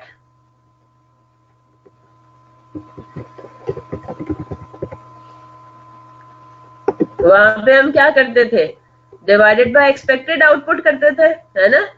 यहाँ पे हम क्या करेंगे? Equivalent units. चले जी, ये बेसिकली आपका फॉर्मूला बनता है। अब क्योंकि अब पढ़ लिया है opening WIP, closing WIP, normal loss, अब नॉर्मल लॉस, तो अब जो हम बात कहेंगे ना कि जी हमारा क्या बनता है वेटेड एवरेज कॉस्ट के, वेटेड एवरेज की केस में फॉर्मूला, तो वो अब बनेगा opening WIP plus direct material direct labour conversion cost, ये तीनों हो गई करंट मंथ की कॉस्ट, माइनस करना है scrap value of normal loss, ठीक है बेटा। एग्जाम्पल 13 अभी हम कर रहे हैं सॉल्व, ठीक है। माइनस कर रहे हैं scrap value of normal loss divided by equivalent units. तो बेसिकली ये फॉर्मूला है। आपने ओपनिंग डब्ल्यूआईपी और करंट मंथ की कॉस्ट को तो ऐड कर दिया, यहां से अब आपने क्या माइनस करना है? Scrap value of normal loss. हर अब किस कैटेगरी में माइनस करेंगे? हर कैटेगरी में करेंगे या मटेरियल और कन्वर्जन कॉस्ट? ये जरा मुझे सोच कर बताइए, ये कैसे करेंगे? नॉर्मल लॉस का स्क्रैप वैल्यू कितना है? क्वेश्चन में इन्होंने आपको दिया हुआ है, पहली बात तो ये कि नॉर्मल लॉस है 10% ऑफ करंट मंथ इनपुट, यानी कि 2500 यूनिट्स। ये हम ऊपर भी कैलकुलेट कर चुके हैं क्वांटिटी स्केड्यूल में, ठीक है। और आपको ये बता दिया कि scrap value defective units are 80 rupees per unit. तो कैसे? पहले तो हम जरा फिगर कैलकुलेट कर लेते हैं। 80 rupees per unit multiplied by 2500 normal loss, ठीक है। कितना अमाउंट आ रहा है? ये आ रहा है 2 लाख। मेरा सवाल आपसे ये है कि 2 लाख यहाँ पे आपको क्या लगता है कैसे करेंगे माइनस? मटेरियल में, आसिफ कह रहे हैं सिर्फ मटेरियल में होगा, और जो कि बिल्कुल ठीक बात है ना।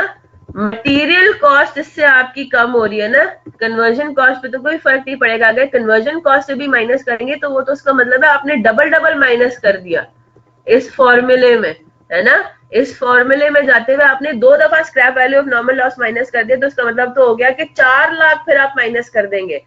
आपके scrap value of normal loss से सिर्फ और सिर्फ आप कहेंगे कि मटेरियल्स की मेरी कॉस्ट रिकवर हो रही है, ठीक है। कन्वर्जन कॉस्ट से उसका दूर दूर तक कोई ताल्लुक नहीं है, ठीक है जनाब।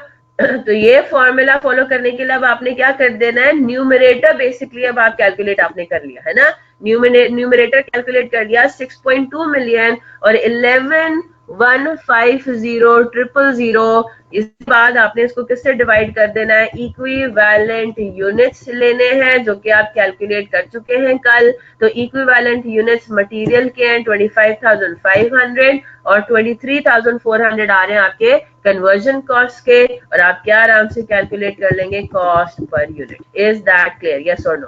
Up to 2 decimal places ideally. तो 243 पॉइंट समथिंग आएगा और 476 पॉइंट समथिंग, देख लेते हैं। 243.14 और 476.5। Is that clear? अच्छा जी, आप खुद मुझे बताएं मिनाहिल, कौन सी कॉस्ट आप कहेंगे कि रिकवर हो रही है? स्क्रैप, आपने मटेरियल परचेज किया था, मटेरियल परचेज किया था और अब वो डैमेज हो गया और अब आप उसको स्क्रैप कर रहे हैं, तो परचेज कॉस्ट रिकवर हो रही है ना, जो कि मटेरियल कॉस्ट का पार्ट होती है ना। कन्वर्जन कॉस्ट से तो उसका कोई ताल्लुक नहीं है, कन्वर्जन कॉस्ट में लेके नहीं जाएंगे उसको। और अगर आपने यहाँ पे 2 लाख उससे भी माइनस कर दिया तो एक्चुअली आप अपनी टोटल कॉस्ट यानी कि आप न्यूमरेटर में 2 दफा 2 लाख माइनस कर रहे हो ना। जो ये हमारा न्यूमरेटर था, अगर आप इसको डायरेक्ट मटेरियल में से भी 2 लाख माइनस करते हो और कन्वर्जन कॉस्ट में से भी 2 लाख माइनस करते हो तो एक्चुअली न्यूमरेटर की कैलकुलेशन हो रही है ना ये।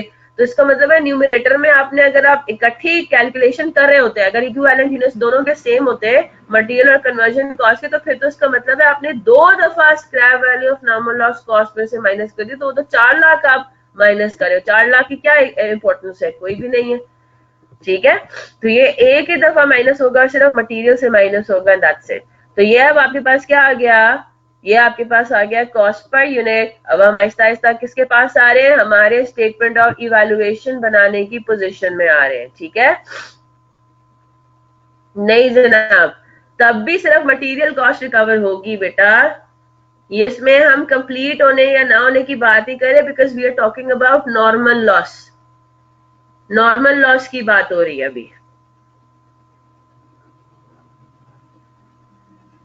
इस तरह से भी समझ ले, लॉस भी तो मटेरियल का ही होता है। लेकिन शाहजेब का पॉइंट ये है कि अगर हमने ऐसे पॉइंट पे लॉस हो रहा है कि जी कन्वर्जन कॉस्ट भी 100% लग गई और फिर वो लॉस हो रहा है, तो बेटा वो तो गई ना, हम कॉस्ट की तो बात ही नहीं कर रहे ना। हम तो ये बात कर रहे हैं कि जब हमने उस यूनिट को बेचा, ठीक है, अब भले वो कंप्लीट है भले वो इनकम्प्लीट है, जब हमने उसको स्क्रैप किया तो फिर हम उसको जो स्क्रैप वैल्यू है वो किस कॉस्ट के अगेंस्ट सेट ऑफ करेंगे, मटेरियल कॉस्ट के अगेंस्ट सेट ऑफ करेंगे या कन्वर्जन कॉस्ट के अगेंस्ट सेट ऑफ करेंगे। तो वो मटेरियल कॉस्ट के अगेंस्ट सेट ऑफ होगा। ठीक है, चले जी, अब जरा आ जाते हैं किसके ऊपर, स्टेटमेंट ऑफ इवैल्यूएशन पे।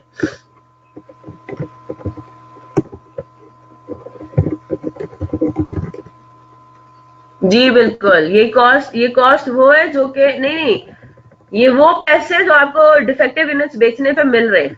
2 लाख रुपए आपने स्क्रैप कर लिया, स्क्रैप करेंगे तो ये आपको 2 लाख रुपए मिल जाएंगे, ये आपकी इनकम है। तो ये इनकम इस कॉस्ट को सेट ऑफ कर रही है, मतलब कम कर रही है ना। आपको एक किस्म का आप क्या कहेंगे कि मेरा जो टोटल खर्चा आया वो वैसे तो 6.4 मिलियन था, लेकिन 6.4 मिलियन में हमें क्या हुआ, हमें 2 लाख रुपए वापस भी मिल गए, तो एक्चुअली 6.2 मिलियन हमारी मटेरियल कॉस्ट है। ठीक है जी, हमारी कॉस्ट को कम कर रहे हैं, बिल्कुल ठीक है सर। चले जी, अब स्टेटमेंट ऑफ इवैल्यूएशन पर आते हैं। अब स्टेटमेंट ऑफ इवैल्यूएशन का ऑब्जेक्टिव क्या है, जरा वो रिवाइज करते हैं। क्या होता है जब भी हमने स्टेटमेंट ऑफ इवैल्यूएशन बनाया, जैसे इसके ऊपर आते हैं, स्टेटमेंट ऑफ इवैल्यूएशन में जो भी आपका आउटपुट है ना, जो भी आपने चीजें डाली उनके साथ जो जो हो रहा है, मुख्तलिफ कैटेगरीज, क्या क्या हो रहा है। एक तो यूनिट्स कंप्लीट होकर ट्रांसफर हो रहे हैं प्रोसेस 2 में, एबनॉर्मल लॉस हो रहा है, क्लोजिंग WIP हो रहा है, 3 काम हो रहे हैं ना, है ना।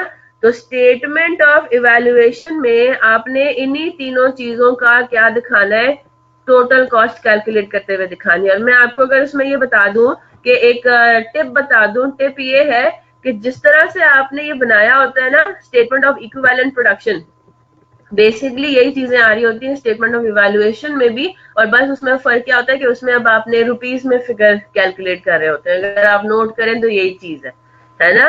तो स्टेटमेंट ऑफ इवैल्यूएशन पर आते हैं, अब हम इवैल्यूएट कर रहे हैं कि हमें जो इनपुट्स हैं उनकी फिगर्स तो पता है, हमें पता है कि ओपनिंग WIP की अमाउंट क्या थी, हमें पता है direct material, direct labour, FOH, ये सारी इनपुट्स है ना, हमें ये इनपुट्स की फिगर्स तो पता है, इनपुट की अमाउंट पता है। अब जो क्रेडिट साइड पे सारा काम आना है ना, units transferred to process 2, units transferred to process 2, closing WIP and abnormal loss as well।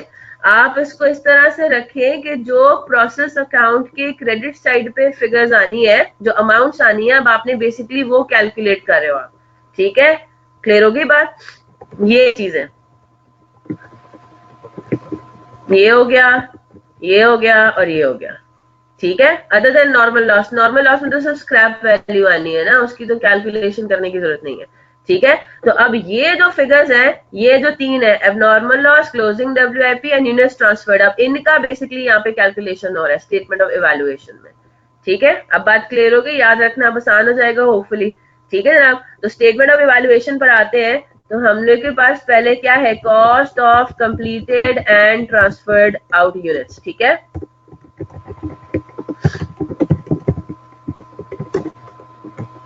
चले जी, cost of completed and transferred out units हम किस तरह से कैलकुलेट करेंगे? Cost of completed units weighted average में सब बहुत सिंपल है ना?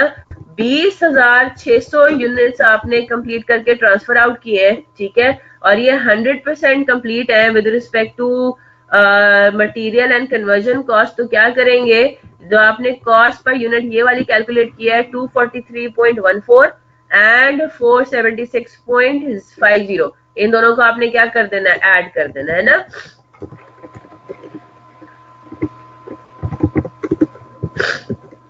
चलें जी, जरा सॉल्व करें। तो 20,600 यूनिट्स मल्टीप्लाइड बाय 243.14 प्लस 476.5, क्या आंसर आ रहा है?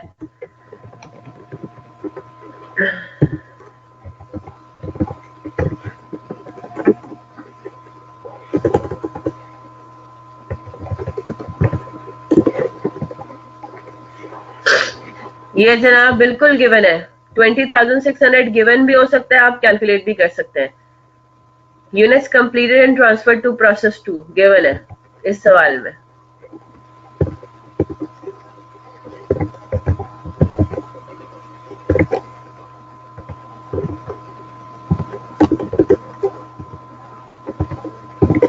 जी जनाब, क्या आंसर आ रहा है आपका?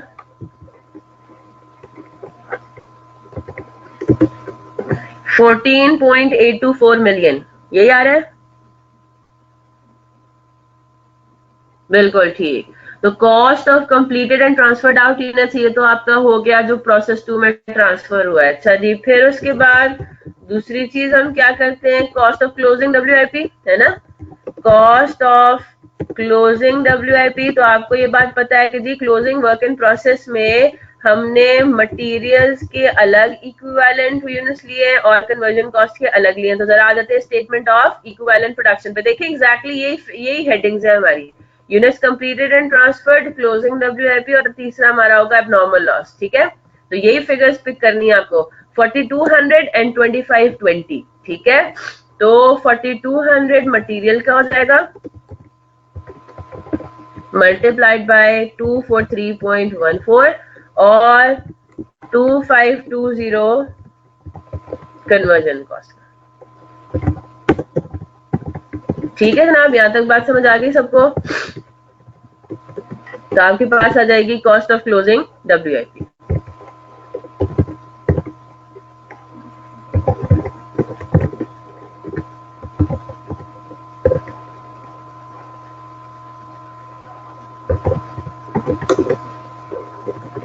तो जो कॉस्ट ऑफ क्लोजिंग WIP है, जो प्रोसेस अकाउंट के क्रेडिट साइड पे आपने लिखनी है, वो आपके पास क्या आ गई, 2221968। और तीसरी और आखिरी चीज क्या चीज है आपके पास, कॉस्ट ऑफ एबनॉर्मल लॉस, ठीक है। अब एबनॉर्मल लॉस की भी आपने कॉस्ट कैलकुलेट करनी है।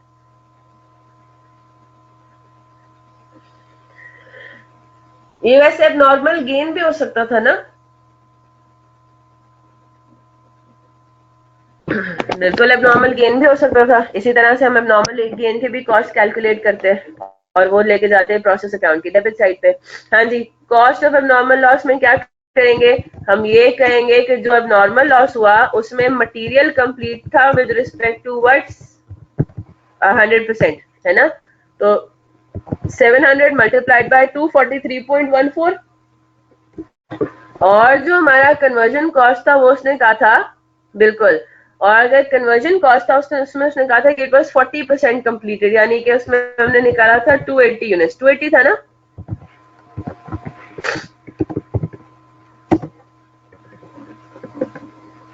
चले जी, हो गया। तो स्टेटमेंट ऑफ इवैल्यूएशन में अब आपने जो हमारे रिजल्ट्स हैं वो भी आपने इवैल्यूएट कर लिया, ठीक है। तो टोटल एबनॉर्मल लॉस की कॉस्ट अब कितनी जाएगी, आपसे कोई पूछे what is the cost of abnormal loss, जो प्रोसेस अकाउंट में जानी है, डेबिट क्रेडिट साइड पे वो जानी है 303618। Scrap value of abnormal loss क्या करेंगे, वो तो सारा काम पे स्क्रैप इन्वेंट्री अकाउंट में बिल्कुल नॉर्मल तरीके से होगा। Is that clear? Journal entries हमारी वही पास होंगी, ठीक है जनाब। बेटा ऐसी बात नहीं है, जो आपने थोड़ा बहुत जो यूनिट आपने स्क्रैप कर रहे हो वो थोड़े बहुत कंप्लीट है ना, यानी कि वो थोड़े बहुत क्या है, वो फिनिश्ड प्रोडक्ट की, मतलब फिनिश्ड प्रोडक्ट तो यहाँ पे है ही नहीं, पहली बात तो ये, क्योंकि अभी तक उन पे प्रोसेस कंप्लीट ही नहीं हुआ। फॉर एग्जाम्पल ले लेते हैं, हम बात कर रहे हैं टेक्सटाइल डिपार्टमेंट की। टेक्सटाइल डिपार्टमेंट में क्या है कि जी कटिंग पहले है, पहला प्रोसेस है कटिंग करना। थान, कपड़े के थान जो है वो आप कट करते हैं प्रॉपर उसके अंदर, शेप्स के अंदर, कि वो आगे जाके फिर सिलेंगे, ठीक है। फॉर एग्जाम्पल आपको क्या हुआ, आपको पता है कि कुछ मटेरियल तो स्क्रैप होना ही है, मैंने यानी कि डैमेज होना ही है, जो थान है, कपड़ा जो है वो थोड़ा बहुत तो जाया होता ही है, जिनको हम कतरा नहीं कहते हैं। जब आप कोई शर्ट काटते हैं या so on and so fourth, तो उसमें आपको पता है कि कुछ कपड़ा आपका, रॉ मटेरियल आपका जाया होता है, जो छोटे मोटे कपड़े ऐसे टेढ़े मेढ़े से कट जाते हैं, राइट। फॉर एग्जाम्पल हुआ क्या कि हमारी मशीन में, हमने मशीन में उसको डाला हुआ था, और हमारी मशीन में क्या हुआ कि कुछ कपड़ा ऑल टुगेदर गलत कट गया, ठीक है। अब क्या हुआ, अब वो भले रॉ मटेरियल आपको नजर आ रहा है कि वो रॉ हालत में है, ये, लेकिन ये काम प्रोसेस टू में भी तो हो सकता था ना। प्रोसेस टू में फॉर एग्जांपल हम आ जाते हैं, प्रोसेस टू में अब वो कपड़ा कटा हुआ था और वो सिला फॉर एग्जांपल गलत, और उसको अब आप कुछ नहीं कर सकते, तो आपको क्या करना पड़ेगा, वो स्क्रैप करना पड़ेगा। जिस तरह हम कभी कभार देखते हैं फैक्ट्री आउटलेट्स में जो डिफेक्टिव यूनिट्स होते हैं, क्लियर होगी ना बात। तो इस स्क्रैप होने का ताल्लुक इस बात से नहीं है कि वो क्या बिल्कुल रॉ हालत में स्क्रैप हो रहा है, या उसके ऊपर थोड़ा बहुत प्रोसेस अप्लाई हो चुका था, वो इनकम्प्लीट हालत में था और फिर हमने उसको स्क्रैप किया, काम आपका एग्जैक्टली सेम होगा। शाहजेब, क्लियर होगी बात। तो आपने उसको हर हाल में मटेरियल में ही रिकवर करना है। अब ज्यादा स्क्रैप वैल्यू मिल रही है, कम स्क्रैप वैल्यू मिल रही है, उससे हमारा कोई लेना देना नहीं है। आपको जो सवाल में दिया हुआ है आपने उसी तरह से करना है, ठीक है। नहीं जनाब, शाहजेब आप कैसे बाइफिकेट कर सकते हैं? चले आप मुझे बताएं, प्रैक्टिकल जरा बताएं, जरा आपकी बात प्रैक्टिकल है भी या नहीं। अब आप कह रहे हैं कुछ कन्वर्ट हुआ है इसलिए कन्वर्जन कॉस्ट से भी तो बताएं मुझे, कैसे आप एलोकेट करेंगे, मटेरियल में कितना जाएगा, कन्वर्जन कॉस्ट में क्यों उसमें पड़ रहे हैं, एम ही कंफ्यूज हो रहे हैं आप।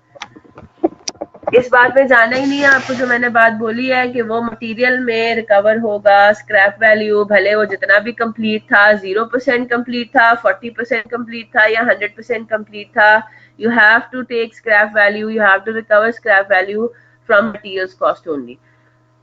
अच्छा जी, आगे नहीं होना चाहिए बेटा इसमें। अकाउंटिंग में हर चीज जो है ना, आप बिल्कुल एक्यूरेट करने की जरूरत नहीं है। मटीरियलिटी का भी कुछ कॉन्सेप्ट होता है, देयर इज टाइम और रिसोर्सेज भी आपकी होती है, तो इस काम में जाने का कोई फायदा नहीं है, ठीक है।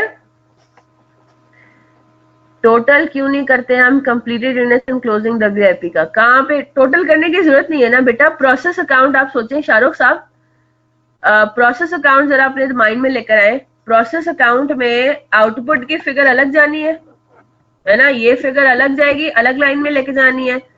क्लोजिंग डब्ल्यूआईपी 2.22 मिलियन ये अलग उसमें जाएगा, और अब नॉर्मल लॉस एक अलग ऐड कर लेंगे, कर ले भाई, मर्जी आपकी, लेकिन फायदा नहीं है उसका कुछ भी। आपकी तीनों फिगर्स अलग अलग हैं, अगर आप ऐड कर भी देते हैं क्लोजिंग डब्ल्यूआईपी और cost of completed and transferred units, तो क्या रिजल्ट है, मतलब आप उस फिगर को क्या कहेंगे, वो क्या रिप्रेजेंट करता है? कुछ भी नहीं, वो बस भी आपने एडिशन कर दिया, तो ऐड करने की जरूरत ही नहीं है ना, क्यों टफ टाइम करें। चले जी, बात समझ आती है। स्टेटमेंट ऑफ इवेल्युएशन भी हमने बना लिया। अब स्टेटमेंट ऑफ इवेल्युएशन बना लिया तो प्रोसेस अकाउंट अब बनाना मुश्किल नहीं है ना। अब प्रोसेस अकाउंट बनाना तो बहुत आसान है। यस शाहरुख साहब, ऐसे सवाल पूछेंगे ना तो मेरा तो अभी टेंशन के मारे बुरा हाल ही हो जाएगा। ये वर्किंग है बेटा, प्रोसेस अकाउंट अभी बनाना है, ये प्रोसेस अकाउंट है, ये प्रोसेस अकाउंट की चीजें इसमें हमने कैलकुलेट की है। प्रोसेस अकाउंट तो नहीं है ना, प्रोसेस अकाउंट तो बेटा वो टी अकाउंट है प्रॉपर पूरा, उसमें तो बाकी चीजें भी है, इनपुट्स भी है, आउटपुट्स भी है। चले जी, अब हमारे पास पार्ट बी क्या है, जल्दी से सवाल को कंप्लीट करते हैं, ताकि फिर 14 पे मैं आपको होम असाइनमेंट दूंगी, और कल इंशाल्लाह फ्राइडे को फिर हम अपना स्टार्ट करेंगे सब्सिक्वेंट यूनिट। सैटरडे को भी हमने इंशाल्लाह प्रैक्टिस करनी है, और आप एक्सपेक्ट कर लेंगे जी आपको होम असाइनमेंट्स मिलने वाले हैं ठीक ठाक, क्योंकि हम काफी कॉन्सेप्ट जो है वो कवर कर चुके होंगे इंशाल्लाह सैटरडे तक, ठीक है। फिर हमारे पास वैसे छोटी मोटी और चीजें रह जाएंगी, वो फिर हम इंशाल्लाह नेक्स्ट वीक, उम्मीद है कि वेंसडे तक कोशिश मेरी रहेगी कि हम इस टॉपिक को कर ले कंप्लीट, ठीक है। अब हम आते हैं किसके ऊपर, फीफो पे, ठीक है।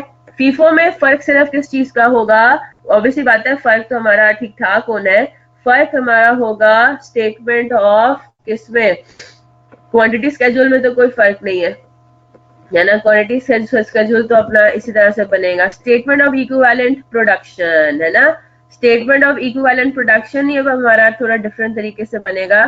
तो फीफो के अंदर अब आपने फीफो यूज करना है, क्या करेंगे, अब आपने ओपनिंग WIP को रखना है अलग, और आपने किसको अलग रखना है, अपना जो स्टार्टेड एंड कंप्लीटेड है उसको अलग रखना है, क्लोजिंग WIP को अलग रखना है, एबनॉर्मल लॉस को अलग रखना है, ठीक है। अब हमने बेसिकली वही ऑब्जेक्टिव फॉलो करते हैं। अब हमने ये देखना है सेपरेट बैचेस, हर चीज को अलग बैच कंसिडर करना है, और आपने ये देखना है कि करंट मंथ में हमने कितना काम किया। तो जरा अब हम इधर आ जाते हैं, हम ये कहेंगे हमने ओपनिंग WIP इनकम्प्लीट हालत में हमें मिला था, है ना, मटेरियल और कन्वर्जन कॉस्ट के पॉइंट ऑफ व्यू से ओपनिंग WIP हमें क्या पोजीशन थी हमारी, हम जरा इधर आ जाते हैं।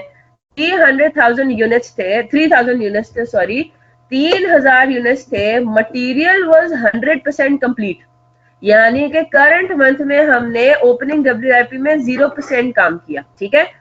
इन्हीं 3000 यूनिट्स में वो कह रहा था कि 70% कंप्लीट है with respect to conversion cost opening WIP। तो इसका मतलब ये हुआ कि हमने करंट मंथ में 30% काम किया, है ना। तो हमारे पास क्या होगा, इक्विवेलेंट यूनिट्स में मटेरियल में तो 0 आ गया, और इधर हमारे पास आ गया 3000 का 30%। Is that clear. 900 यूनिट्स हमने करंट मंथ में कंप्लीट किए, ये तो हो गया आपका ओपनिंग वर्क इन प्रोसेस। फिर हम आते हैं ओन यूनिट्स का, जो हमने स्टार्ट भी इसी महीने में किए और कंप्लीट भी इसी महीने में किया, और फिर उनको आगे हमने ट्रांसफर कर दिया, ठीक है। Started and completed during the month, ये हमारी दूसरी कैटेगरी है। जो आपने यूनिट्स डाले करंट मंथ में वो है 25,000 यूनिट्स, ठीक है। तो क्या आपने ये पूरे 25,000 यूनिट्स स्टार्ट करके कंप्लीट कर दिए, क्या फिगर निकलती है स्टार्टेड एंड कंप्लीटेड यूनिट्स की, 2 मिनट दे रही हूँ, जरा मुझे कैलकुलेट करके बताएं क्या फिगर है जो आपने इस महीने स्टार्ट करके कंप्लीट भी कर दिए। सारी इंफॉर्मेशन को कंसिडर करें और मुझे बताइए क्या आंसर आता है। 25,000 में से कितने यूनिट्स हैं जो कि आपने कंप्लीट करके ट्रांसफर आउट कर दिए जी। आसिफ हुसैन कह रहे हैं 22,500, मिनाहिल कह रही है 20,100। अच्छा जी, सारी चीजें कंसिडर कर रहे हैं। यासिर सोल्यूशन आंसर प्रॉपर बताइए। समरा कह रही है 17,600। अच्छा जी, और बताएं। अब्दुल्ला भी कह रहे हैं, यासिर आसिफ भी कह रहे हैं 17,600। ट्रांसफर्ड में से ओपनिंग लेस करें। अच्छा यासिर, और कुछ और नहीं है क्या? मैं यासिर का भी जवाब दूंगी। एमन कह रही है 20,600 माइनस 300 भाई 17,600, तो करंट पीरियड के पता लगेंगे। मोहसिन कह रहे हैं 17,600, वेरी गुड। शाहजेब का भी आंसर गलत है। अब मेरी बात, मैं हर एक का जरा जवाब देती हूँ, ठीक है। अच्छा जी, सबसे पहला जवाब तो मैं दूंगी, जो सबसे पहला मुझे जवाब रिसीव हुआ था। आसिफ हुसैन कह रहे हैं units complete started and completed है 22,500। अच्छा, पहले आपने कहा था ना 22,500, फिर आपने 17,600 कह दिया, चलो ठीक है। मिनाहिल कह रही है 20,100। तो बेटा 20,100 से क्या मुराद हुआ, आपने टोटल यूनिट्स ट्रांसफर ही 20,600 किए प्रोसेस 2 में। अब मैं आपको लॉजिकली समझा रही हूँ, ठीक है। आप कह रही है करंट मंथ में आपने 20,100 स्टार्ट करके कंप्लीट भी कर दिया। अच्छा, और 3,000 यूनिट्स भी तो आपने ट्रांसफर किए हैं। इसका मतलब ये हुआ, अगर आपकी बात हो तो 20,100 हो गए करंट मंथ में जो शुरू होके कंप्लीट कर दिए, और 3,000 हो गए ओपनिंग WIP। तो इस हिसाब से तो 23,100 बनता है जो प्रोसेस 2 में गए, लेकिन प्रोसेस 2 में तो 20,600 जा रहे हैं, यानी कि आंसर गलत है।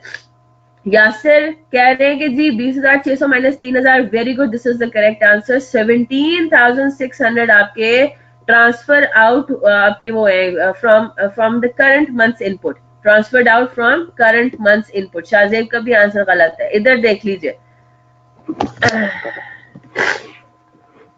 अभी मैं आपको बता रही हूँ, सारी बातें लॉजिकल है एमन, समझने वाली बात है। स्टार्टेड एंड कंप्लीटेड में आते हैं जरा। अच्छा जी, 25,000 से अपना काम शुरू करें ना, क्योंकि हमें बेसिकली ये देखना है कि 25,000 में जो हमने इनपुट किया है, स्टार्ट किया है इस महीने में, इनमें से कितने कंप्लीट हुए। चलें जी, एक बात तो आप सब इस बात पे मुत्तफिक हैं, 25,000 में से 4200 तो वो हुए जो कि इस महीने के एंड तक कंप्लीट नहीं हो सके, है ना। तो मैं तो इसको यहाँ से 4200 को तो मैं माइनस कर दूं, ठीक है।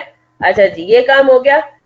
फिर इसके अलावा आप मुझे ये बात बताइए, जो मेरे यूनिट्स लॉस हुए हैं वो भी तो हो गए जो स्टार्ट और कंप्लीट ना हो सके।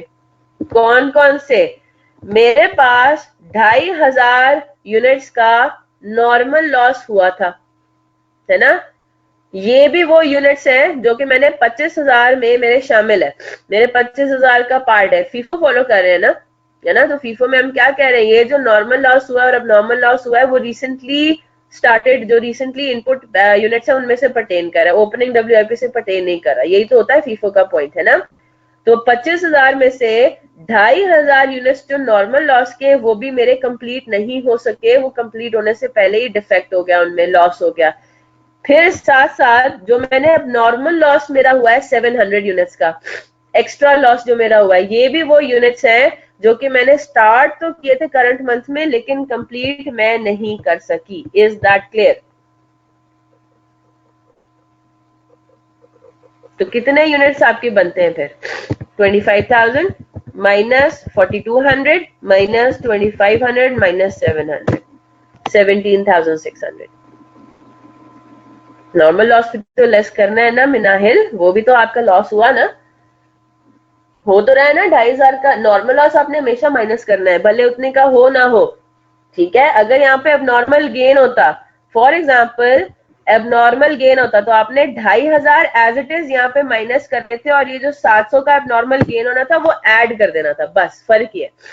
लेना क्या है, लेना यहाँ पे एक्चुअल लॉस ही है। क्लियर हो गई बात? अगर यहाँ पे नॉर्मल गेन का सिनेरियो होता, तब आप यहाँ पे 2,500 पहले स्टेप पे माइनस करते जरूर। हालांकि आपको पता है कि अब नॉर्मल गेन के केस में मैं अगर आपको ये कहूं कि मेरा नॉर्मल लॉस है 2,500, कॉपी मत कीजिएगा, सिर्फ लिखें, और मेरा एक्चुअल लॉस है फॉर एग्जाम्पल 2,000, है ना। एक्चुअल लॉस मेरा क्या है, 2,000 है, तो मैं क्या कहती हूँ, मेरा नॉर्मल गेन है 500 यूनिट्स का, यस और नो।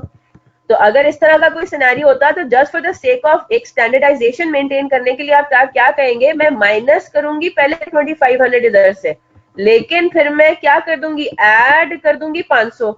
तो मेरे पास अल्टीमेटली यहाँ पे क्या माइनस हो रहा है, एक्चुअल लॉस ही माइनस हो रहा है, और होना भी यही चाहिए था, है ना। यानी कि मेरे एक्चुअल यूनिट्स जो मैंने स्टार्ट करके कंप्लीट किए मैंने वही लेने हैं ना, ठीक है। हवा में तो कोई बात चलनी नहीं है। तो 25,000 यूनिट्स मैंने डाले, 4,200 उसमें से इनकम्प्लीट रह गए और 2,000 यूनिट्स मेरे लॉस हुए, है ना। 2,000 यूनिट्स मेरे एक्चुअल यहाँ पे लॉस हुए। तो इसका मतलब है कि मैंने स्टार्ट करके कंप्लीट कितना किया, वो मेरे पास फाइनल आंसर आ जाएगा। यहाँ पे तो है ही अब नॉर्मल लॉस का सिनेरियो, तो ये माइनस ही होगा। Is that clear? 17,600 ये 100% कंप्लीट है with respect to materials and with respect to conversion cost, ठीक है। और हमारे पास एक और कैटेगरी क्या आ जाएगी, फिर हम आ जाएंगे, हमने थोड़ा बहुत काम क्लोजिंग डब्ल्यूआईपी में भी किया हुआ है ना। मटेरियल और कन्वर्जन कॉस्ट के पॉइंट ऑफ व्यू से क्लोजिंग डब्ल्यूआईपी के यूनिट्स है 4,200 और आपने 100% काम किया है विद रिस्पेक्ट टू मटेरियल्स, और आपने कितना 60% काम किया है with respect to conversion cost. तो 4,200 का 0.6, ठीक है। और फिर आपके पास एक और कैटेगरी, आप ये कहेंगे अब नॉर्मल लॉस जो है 700 यूनिट्स, ना वो ओपनिंग डब्ल्यू आईपी में थे, ना वो स्टार्टेड एंड कंप्लीटेड का पार्ट है, ना वो क्लोजिंग डब्ल्यूआईपी का पार्ट है, लेकिन हमने इनके ऊपर भी तो थोड़ा बहुत काम किया है करंट मंथ में, है ना। तो एबनॉर्मल लॉस में हम क्या काम कहेंगे, जो एबनॉर्मल लॉस यूनिट्स हैं आपके 700, they were 100% complete with respect to materials and they were 40% complete with respect to conversion cost. This 40% is given in the question. Is that clear? Yes or no? तो हमने अब FIFO के हिसाब से हमारे equivalent units कितने निकलेंगे FIFO के हिसाब से। हाँ जी, आपने किस तरह बताया था 20,600 माइनस 3,000 ना, बिल्कुल कर सकते हैं, वैसे भी कर सकते हैं।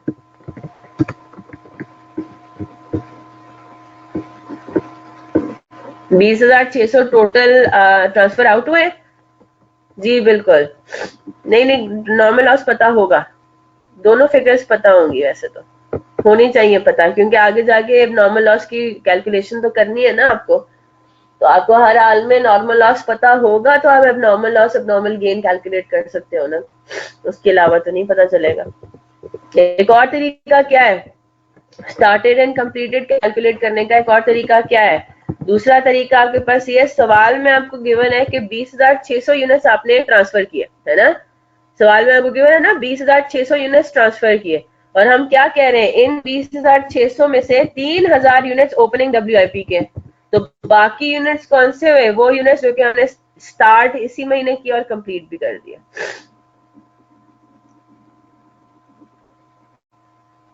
ठीक है, एक और तरीका इसका ये है, एबनॉर्मल लॉस में दिया हुआ है एबनॉर्मल लॉस या abnormal gain are assumed to be 40% completed and 40% completed with respect to conversion cost. 700 का लिया है बेटा, 700 का, ये हर चीज हम इसका ले रहे हैं ना जो यूनिट्स के कॉलम में कि 100% कंप्लीट है ये यूनिट्स या। अच्छा जी, इक्विवेलेंट यूनिट्स में अब नॉर्मल लॉस के यूनिट्स क्यों इंक्लूड किए, क्योंकि अब नॉर्मल लॉस के ऊपर हमने थोड़ा काम किया है ना बेटा, यही तो हम निकाल रहे हैं कि हमने कितना काम किया है इस महीने में, तो हम क्या कह रहे हैं लॉस होने से पहले मटेरियल के ऊपर 100% काम हो चुका था और कन्वर्जन कॉस्ट में 40% काम हो चुका था, क्योंकि आपने कॉस्ट तो इनकर कर ली ना इनके ऊपर 100 और 40% के हिसाब से, तो कॉस्ट पर यूनिट की कैलकुलेशन करते हुए नहीं नहीं नहीं नहीं नहीं। अच्छा एक बात जरा मुझे बता दे, मैं अगर न्यूमरेटर में रुपीस की फिगर में कोई चीज शामिल करूं, मेरे जरा मेरी बात सुन ले शाहरुख, रुपीस के अंदर मैं कोई चीज शामिल करूं और डिनोमिनेटर में यूनिट्स के अंदर ना लेके जाऊं, तो मेरी कॉस्ट पर यूनिट बढ़ जाएगी, फिर मैं कहूंगी ना कि मेरा वो नॉर्मल लॉस की जो कॉस्ट है वो मेरी कॉस्ट का पार्ट बन गई, वो मेरी कॉस्ट पर यूनिट में चली गई। मेरी बात समझ में आ रही है, अगर मैंने न्यूमरेटर में कॉस्ट में, तो वो एबनॉर्मल लॉस की कॉस्ट जानी ही जानी है ना, ठीक है, मेरे न्यूमरेटर में कॉस्ट के अंदर एबनॉर्मल लॉस की कॉस्ट भी जाएगी, direct material direct labour FOH के थ्रू, है ना, यूनिट्स में आप कह रहे हैं कि ना लेके जाए, तो फिर मेरी कॉस्ट पर यूनिट बढ़ जाएगी ना, मैंने न्यूमरेटर में एबनॉर्मल लॉस की कॉस्ट रखी, डिनोमिनेटर में अब नॉर्मल लॉस के यूनिट्स रखे, तब मैं ये कहूंगी कि अब नॉर्मल लॉस की जो कॉस्ट है वो मेरे कॉस्ट पर यूनिट पे असरअंदाज उसने नहीं किया, उसने मेरी कॉस्ट पर यूनिट नहीं बढ़ाई। क्लियर हो गई बात, वो डिवाइड हो जाएगा ना, फिर सब यूनिट्स पे डिवाइड हो जाएगी ना, एबनॉर्मल लॉस की कॉस्ट मैं एबनॉर्मल लॉस के यूनिट्स पे डिवाइड कर दूंगी, तो मेरे जो आउटपुट है, जो मेरा गुड यूनिट्स है, उसके ऊपर बर्डन नहीं पड़ेगा। एग्जैक्टली आपने अब नॉर्मल लॉस का कॉस्ट लेना है, नॉर्मल लॉस अगर आप देखेंगे तो इस कैटेगरी में नहीं आ रहा, ठीक है, क्योंकि वो आपके गुड यूनिट्स पे उसका बर्डन पड़ना है, नॉर्मल लॉस का गुड यूनिट्स पे बर्डन नहीं पड़ना। ठीक है, अब हमने क्या कैलकुलेट करना है, कॉस्ट पर यूनिट कैलकुलेट करना है। फीफो के अंदर जब हम कॉस्ट पर यूनिट कैलकुलेट कर रहे होते हैं तो हमें लेना होता है सिर्फ और सिर्फ क्या, करंट मंथ की कॉस्ट लेनी होती है ना, सिर्फ और सिर्फ हमने करंट मंथ की कॉस्ट और scrap value of normal loss. Is that clear?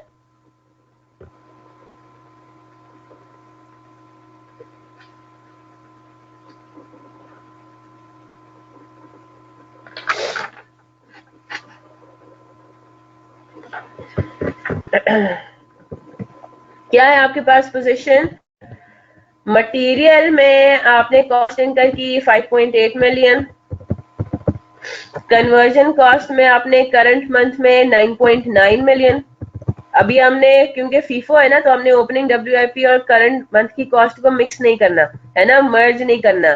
Scrap value of normal loss वही होगा 2 लाख, उसमें तो कोई कैलकुलेशन में फर्क नहीं है ना, 80 मल्टीप्लाइड बाय 2500, तो scrap value of normal loss में आपने 2 लाख रुपीज मटेरियल कॉस्ट में से एडजस्ट कर दी, और अब क्या करेंगे, ये हमारे पास क्या आ जाएगा, इक्वी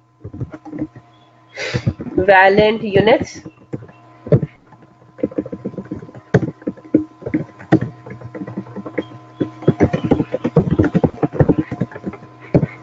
हाँ जी कॉपी कर रहे हैं, और ये बात सबको समझ में आ रही है। ओपनिंग डब्ल्यूआईपी को हमने रहने दिया, ओपनिंग डब्ल्यूआईपी बाद में अलग से ट्रीट होगा, है ना। तो हमने कॉस्ट पर यूनिट निकाली सिर्फ करंट मंथ के की कॉस्ट को कंसिडर करके, हमने उसमें ओपनिंग डब्ल्यूआईपी की कॉस्ट को मर्ज नहीं किया। Is that clear? क्योंकि अब हम फीफो फॉलो कर रहे हैं, तो हमने करंट मंथ की कॉस्ट को सेपरेट रखना है और वर्क इन प्रोसेस की जो ओपनिंग कॉस्ट है उसको सेपरेट रखना है। आई होप दैट्स क्लियर ना, ठीक है। चले जी, अब हम क्या बनाते हैं जरा, अब जरा मुझे बताइए, स्टेटमेंट ऑफ इवैल्यूएशन पर आते हैं। स्टेटमेंट ऑफ इवैल्यूएशन में सबसे पहले हमारी कैटेगरी है cost of completed and transferred out units, है ना। हमें क्या चाहिए, प्रोसेस को अकाउंट के अंदर हमें ये बताना है कि जी प्रोसेस नंबर 2 में क्या क्या मतलब कौन से यूनिट्स ट्रांसफर है, उनकी कॉस्ट क्या थी। फिर हम जब अपने देखते हैं तो हम ये कहते हैं कि हमारे पास 2 बैचेस अवेलेबल थे जो हम प्रोसेस 2 में ट्रांसफर कर सकते थे। एक तो हमारे पास हो गया ओपनिंग वर्क इन प्रोसेस, अलग रखा। ओपनिंग वर्क इन प्रोसेस से हम अपना काम स्टार्ट करते हैं, उसके ओपनिंग डेट में कितना ब्रॉड डाउन, कितनी कॉस्ट आप लगा चुके थे, 6 लाख और 1250, ठीक है। ये तो आपके पास आ गया कि ब्रॉड डाउन उसका कितना था, ये बाकी सारा काम बिल्कुल हम सेम कर रहे हैं। फिर हमने कहा कि 3000 यूनिट्स पे हमने further during the current month भी हमने काम किया है। मटेरियल पे तो हमने कोई फर्दर काम नहीं किया, है ना। स्टेटमेंट ऑफ इक्विवेलेंट प्रोडक्शन से हम गाइडेंस लेंगे। ओपनिंग वर्क इन प्रोसेस में हमने फर्दर कॉस्ट मटेरियल पे तो कोई इश्यू नहीं लगाई आपने, लेकिन आपने conversion cost, opening work in process में आपने कन्वर्जन कॉस्ट में जरूर काम किया है, और उसमें कितने इक्विवेलेंट यूनिट्स निकले, 900। तो करंट मंथ में 900 यूनिट्स के ऊपर काम किया, और करंट मंथ की कॉस्ट कितनी है, 464.79। बात समझ आ रही है? तो 900 यूनिट्स पे जो आपने काम किया है उसके ऊपर आप करंट मंथ का ही रेट लगा रहे हैं, 464.79। तो करंट मंथ की कॉस्ट कितनी इनकर हुई कन्वर्जन कॉस्ट में की मद में, 464.79। तो इसका मतलब ये हुआ, अब जब ये work in process, opening work in process आपने जब 100% कंप्लीट करके ट्रांसफर कर दिया, तो उस टाइम पे आप क्या कह रहे थे कि इन 3000 यूनिट्स में मेरा टोटल खर्चा कितना हुआ है, 2.2 million. Is that clear, yes और नो? तो एक तो जब आपने 20,600 यूनिट्स ट्रांसफर आउट करने थे, तो उनमें से तो पहले तो ये होगा ये वाले 3000 यूनिट्स। फिर आपने जो unit started and completed during the year month, sorry completed during the month, वो कितने थे, वो आपने कैलकुलेट कर लिए थे 17,600। और वो ऐसे यूनिट्स है जिनपे करंट मंथ में ही काम हुआ सिर्फ।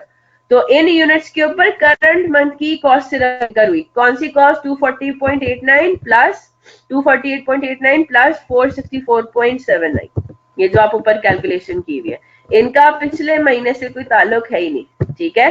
तो 17,600 मल्टीप्लाइड बाय 248.89 प्लस 464.79,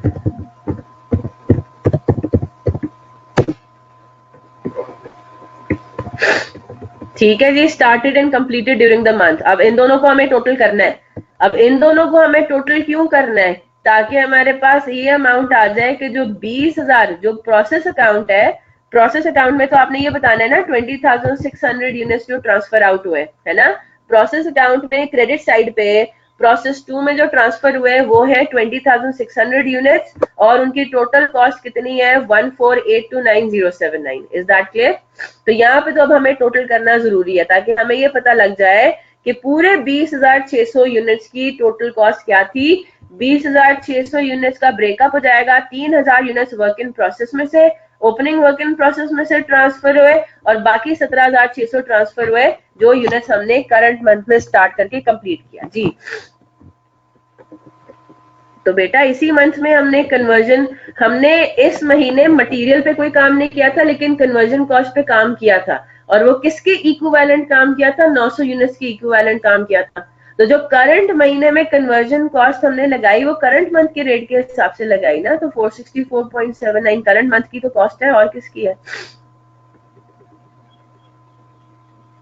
ठीक है ना। वर्क इन प्रोसेस में कुछ काम पहले हो चुका था, कुछ काम करंट मंथ में हुआ। करंट मंथ का काम करंट मंथ के रेट पे लगेगा, पिछले महीने का काम पिछले महीने के रेट पे लगा, दैट्स इट, हो गया काम खत्म। नहीं नहीं, इट वाज नॉट अ डम क्वेश्चन, नॉट अ डम क्वेश्चन एट ऑल। फिर हमने क्या कैलकुलेट करना है, फिर हमने कहना है कि जी what is the cost of closing WIP। Easy, ये तो आसान है। हम कहेंगे जी अपने इक्विवेलेंट अपना स्टेटमेंट ऑफ इक्विवेलेंट प्रोडक्शन से हमने गाइडेंस लेनी है। मटेरियल के पॉइंट ऑफ व्यू से वो 100% कंप्लीट था, तो 4200 मल्टीप्लाइड बाय 248.89, ठीक है। नहीं अनस, ये मैं आपको एंड में ही करवाऊंगी बेटा, अभी मैं फ्लो में चल रही हूँ ना, तो वो मेरे लिए भी तो मुश्किल हो जाएगी ना, मैं अब रुक के आपको स्क्रीनशॉट नहीं दिखा सकती इसका। 2520, ये तो सिंपल है, ठीक है। तो work in process, closing work in process की जो फिगर अब प्रोसेस अकाउंट में जानी है वो कितनी जानी है, 4200 मटेरियल आपने लगाया 248.89 मल्टीप्लाइड बाय 4200 और ये आपने लगाया 1045338 और ये आपने लगाया 2520 मल्टीप्लाइड बाय 464.79, ठीक है। टोटल करेंगे, इसका टोटल करना जरूरी है, क्यों, क्योंकि प्रोसेस अकाउंट में आपने बताना है कि total cost of closing WIP कितनी है, तो वह 2216,609, ठीक है। वेरी गुड एमन, थैंक यू सो मच। आखिरी चीज हमारे पास क्या रहती है, कॉस्ट ऑफ एबनॉर्मल लॉस, वो आपको लेके जाना है प्रोसेस अकाउंट के अंदर, है ना। अब नॉर्मल लॉस या अब नॉर्मल गेन दोनों हो सकता था, मतलब दोनों में से कोई एक हो सकता था, ये तो तरीका वही है कैलकुलेट करने का।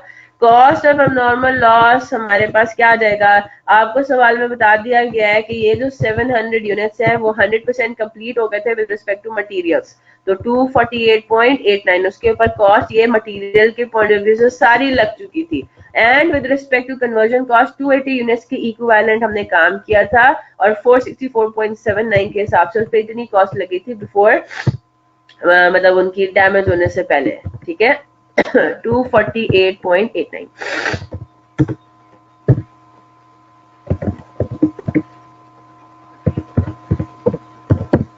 चलें, क्लियर हो गई बात। इनका भी हमने टोटल करना है। यहां तक मुझे बताइए जरा सोच के, इज एवरीथिंग क्लियर।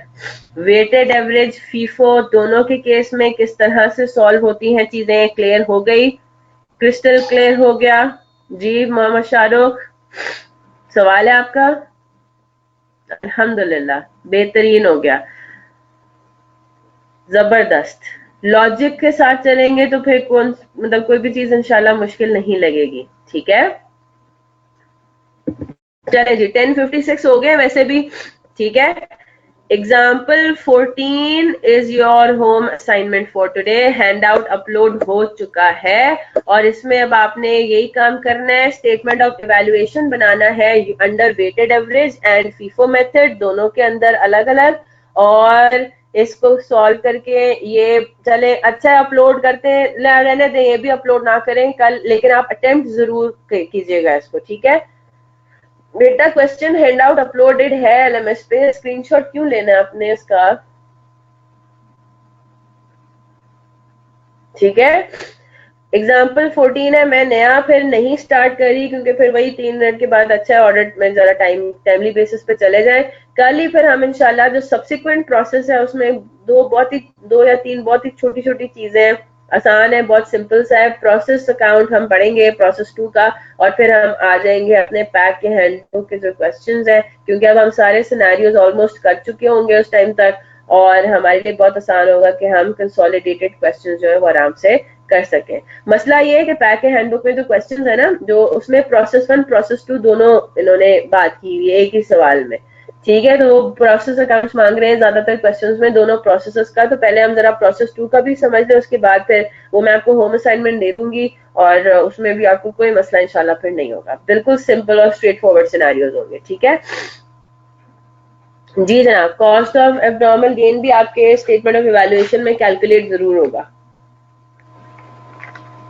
ठीक है। कॉस्ट ऑफ एब्नॉर्मल गेन आपका स्टेटमेंट ऑफ इवैल्यूएशन में कैलकुलेट होगा और बिल्कुल इसी तरीके से, ठीक है, बिल्कुल इसी तरीके से आपने कैलकुलेशंस करनी है सारी।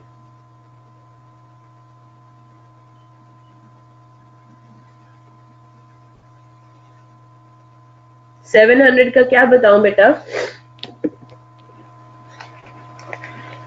700 हमारा एबनॉर्मल लॉस था। एबनॉर्मल लॉस आपने जो जिस तरह पार्ट ए में कैलकुलेट किया वही पार्ट बी के लिए सेम ही है ना, इसमें वर्किंग में तो कोई फर्क नहीं पड़ेगा। आपने 3000 यूनिट्स आपके ओपनिंग डब्ल्यूआईपी में थे, आपने 25,000 यूनिट्स फर्दर ऐड किए, है ना, ये आपको सवाल में गिवन है, ठीक है। फिर आपको सवाल में ये भी गिवन है कि आपने करंट मंथ में 20,600 कंप्लीट करके ट्रांसफर भी कर दिए प्रोसेस 2 में, ठीक है। 4200 है जो कि यूनिट्स अभी भी आपके पास इनकम्प्लीट महीने के एंड पे पड़े हुए हैं, और 2500 यूनिट्स आपके हैं जो कि नॉर्मल लॉस है, ठीक है। अब जब आप इन सारी चीजों को देखते हैं, इधर जरा गौर से देखिएगा, 25,000 और 3,000 को अगर मैं ऐड करूं तो 28,000 यूनिट्स आपके पास अवेलेबल थे। इन्हीं यूनिट्स में से ट्रांसफर आउट भी होने, इन्हीं यूनिट्स में से क्लोजिंग डब्ल्यूआईपी भी होना है, इन्हीं यूनिट्स में से लॉसेस भी होने। ये बात समझ आ गई ना सबको, ठीक है। तो अब जरा हम वर्कआउट पहले इसको लॉजिकली इस तरह समझते हैं। 28,000 में से 20,600 तो आपने प्रोसेस 2 में भेज दिए और 4200 आपके इनकम्प्लीट रह गए। ये बात सबको समझ आ गई ना। तो जब मैं इसको सॉल्व करती हूँ, ये मेरे जो 3200 यूनिट्स बचते हैं ये क्या है, ये इसका मतलब है मेरे लॉस हो गए। क्लियर हो गई ना बात। 28,000 यूनिट्स में से 20,600 मैंने ट्रांसफर कर दिया है, 4200 अभी भी इनकम्प्लीट पड़े हुए, उनके ऊपर काम करना बाकी है। तो जब मैं ये निकालती हूँ 3200 यूनिट्स, ये क्या रिप्रेजेंट करता है, ये कहाँ गए यूनिट्स, ना ये ट्रांसफर हुए ना ये क्लोजिंग डब्ल्यूआईपी में पड़े हुए। तो इसका मतलब ये हुआ कि ये लॉस हो गए, है ना। ये मेरे पास क्या आ गया, ये मेरे पास आ गया यूनिट्स लॉस्ट, ये मेरे पास है एक्चुअल लॉस। क्लियर होगी बात। यानी कि 3200 मेरे पास क्या हो गए, लॉस हो गए। ये यूनिट्स ना मेरे ट्रांसफर आउट हुए ना मेरे वर्किंग प्रोसेस में पड़े हुए, यानी कि ये मेरे पास खत्म हो गए। मेरे पास से मैंने इनपुट तो किए थे लेकिन ये आउटपुट में कहीं पे भी नहीं आ सके। क्लियर हो गई बात। अब 3200 में से आपको पता है कि नॉर्मल लॉस कितना है, नॉर्मल लॉस है 2500, 10% ऑफ इनपुट, है ना।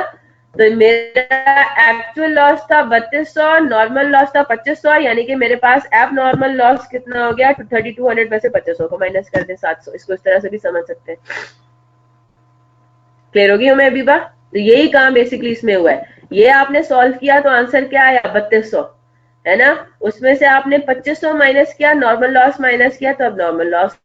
फॉर एग्जाम्पल आप ये सारी वर्किंग करते तो आंसर आता 2000, ठीक है। अब इधर देखें क्या होता, यूनिट्स लॉस्ट आपके पास एक्चुअल लॉस कितना है, 2000 है, नॉर्मल लॉस है 2500। नॉर्मल लॉस हर हाल में 2500 ही लेना है। तो आप क्या कहेंगे, एक्चुअल लॉस कम है नॉर्मल लॉस ज्यादा है, तो इसका मतलब ये हुआ यहाँ पे मेरे पास 500 यूनिट्स का जो नेगेटिव आंसर आएगा वो मैं क्या कहूंगी, abnormal gain. Is that clear. मेरा एक्चुअल लॉस मेरे नॉर्मल लॉस, लेकिन आपने हर जगह कैलकुलेशन में नॉर्मल लॉस 2500 ही लेना है। जैसे फॉर एग्जांपल 14 में बेसिकली एबनॉर्मल गेन ही आ रहा है। फॉर एग्जांपल ये जो scrap value of normal loss लेनी है, ये हर हाल में 2500 ही लेनी है, भले आपका एक्चुअल लॉस 2000 है, भले आपका एक्चुअल लॉस 3200 है। क्लियर हो गई बात। आपने नॉर्मल लॉस हर जगह कैलकुलेशन में, ये बात मैं पहले भी एम्फसाइज कर चुकी हूँ उस बारे में, कि आपने हर जगह नॉर्मल लॉस की फिगर 2500 ही लेनी है, भले एक्चुअल लॉस इससे कम हो या ज्यादा हो। जी अनस जनाब जल्दी से ले ले, फीफो की आप बात कर रहे हैं। ये देखें जनाब, statement of equivalent production, the rest of you can leave for audit class. इंशाल्लाह कल फिर डिस्कशन को आगे लेकर चलेंगे इंशाल्लाह। चलें जी, अल्लाह हाफिज।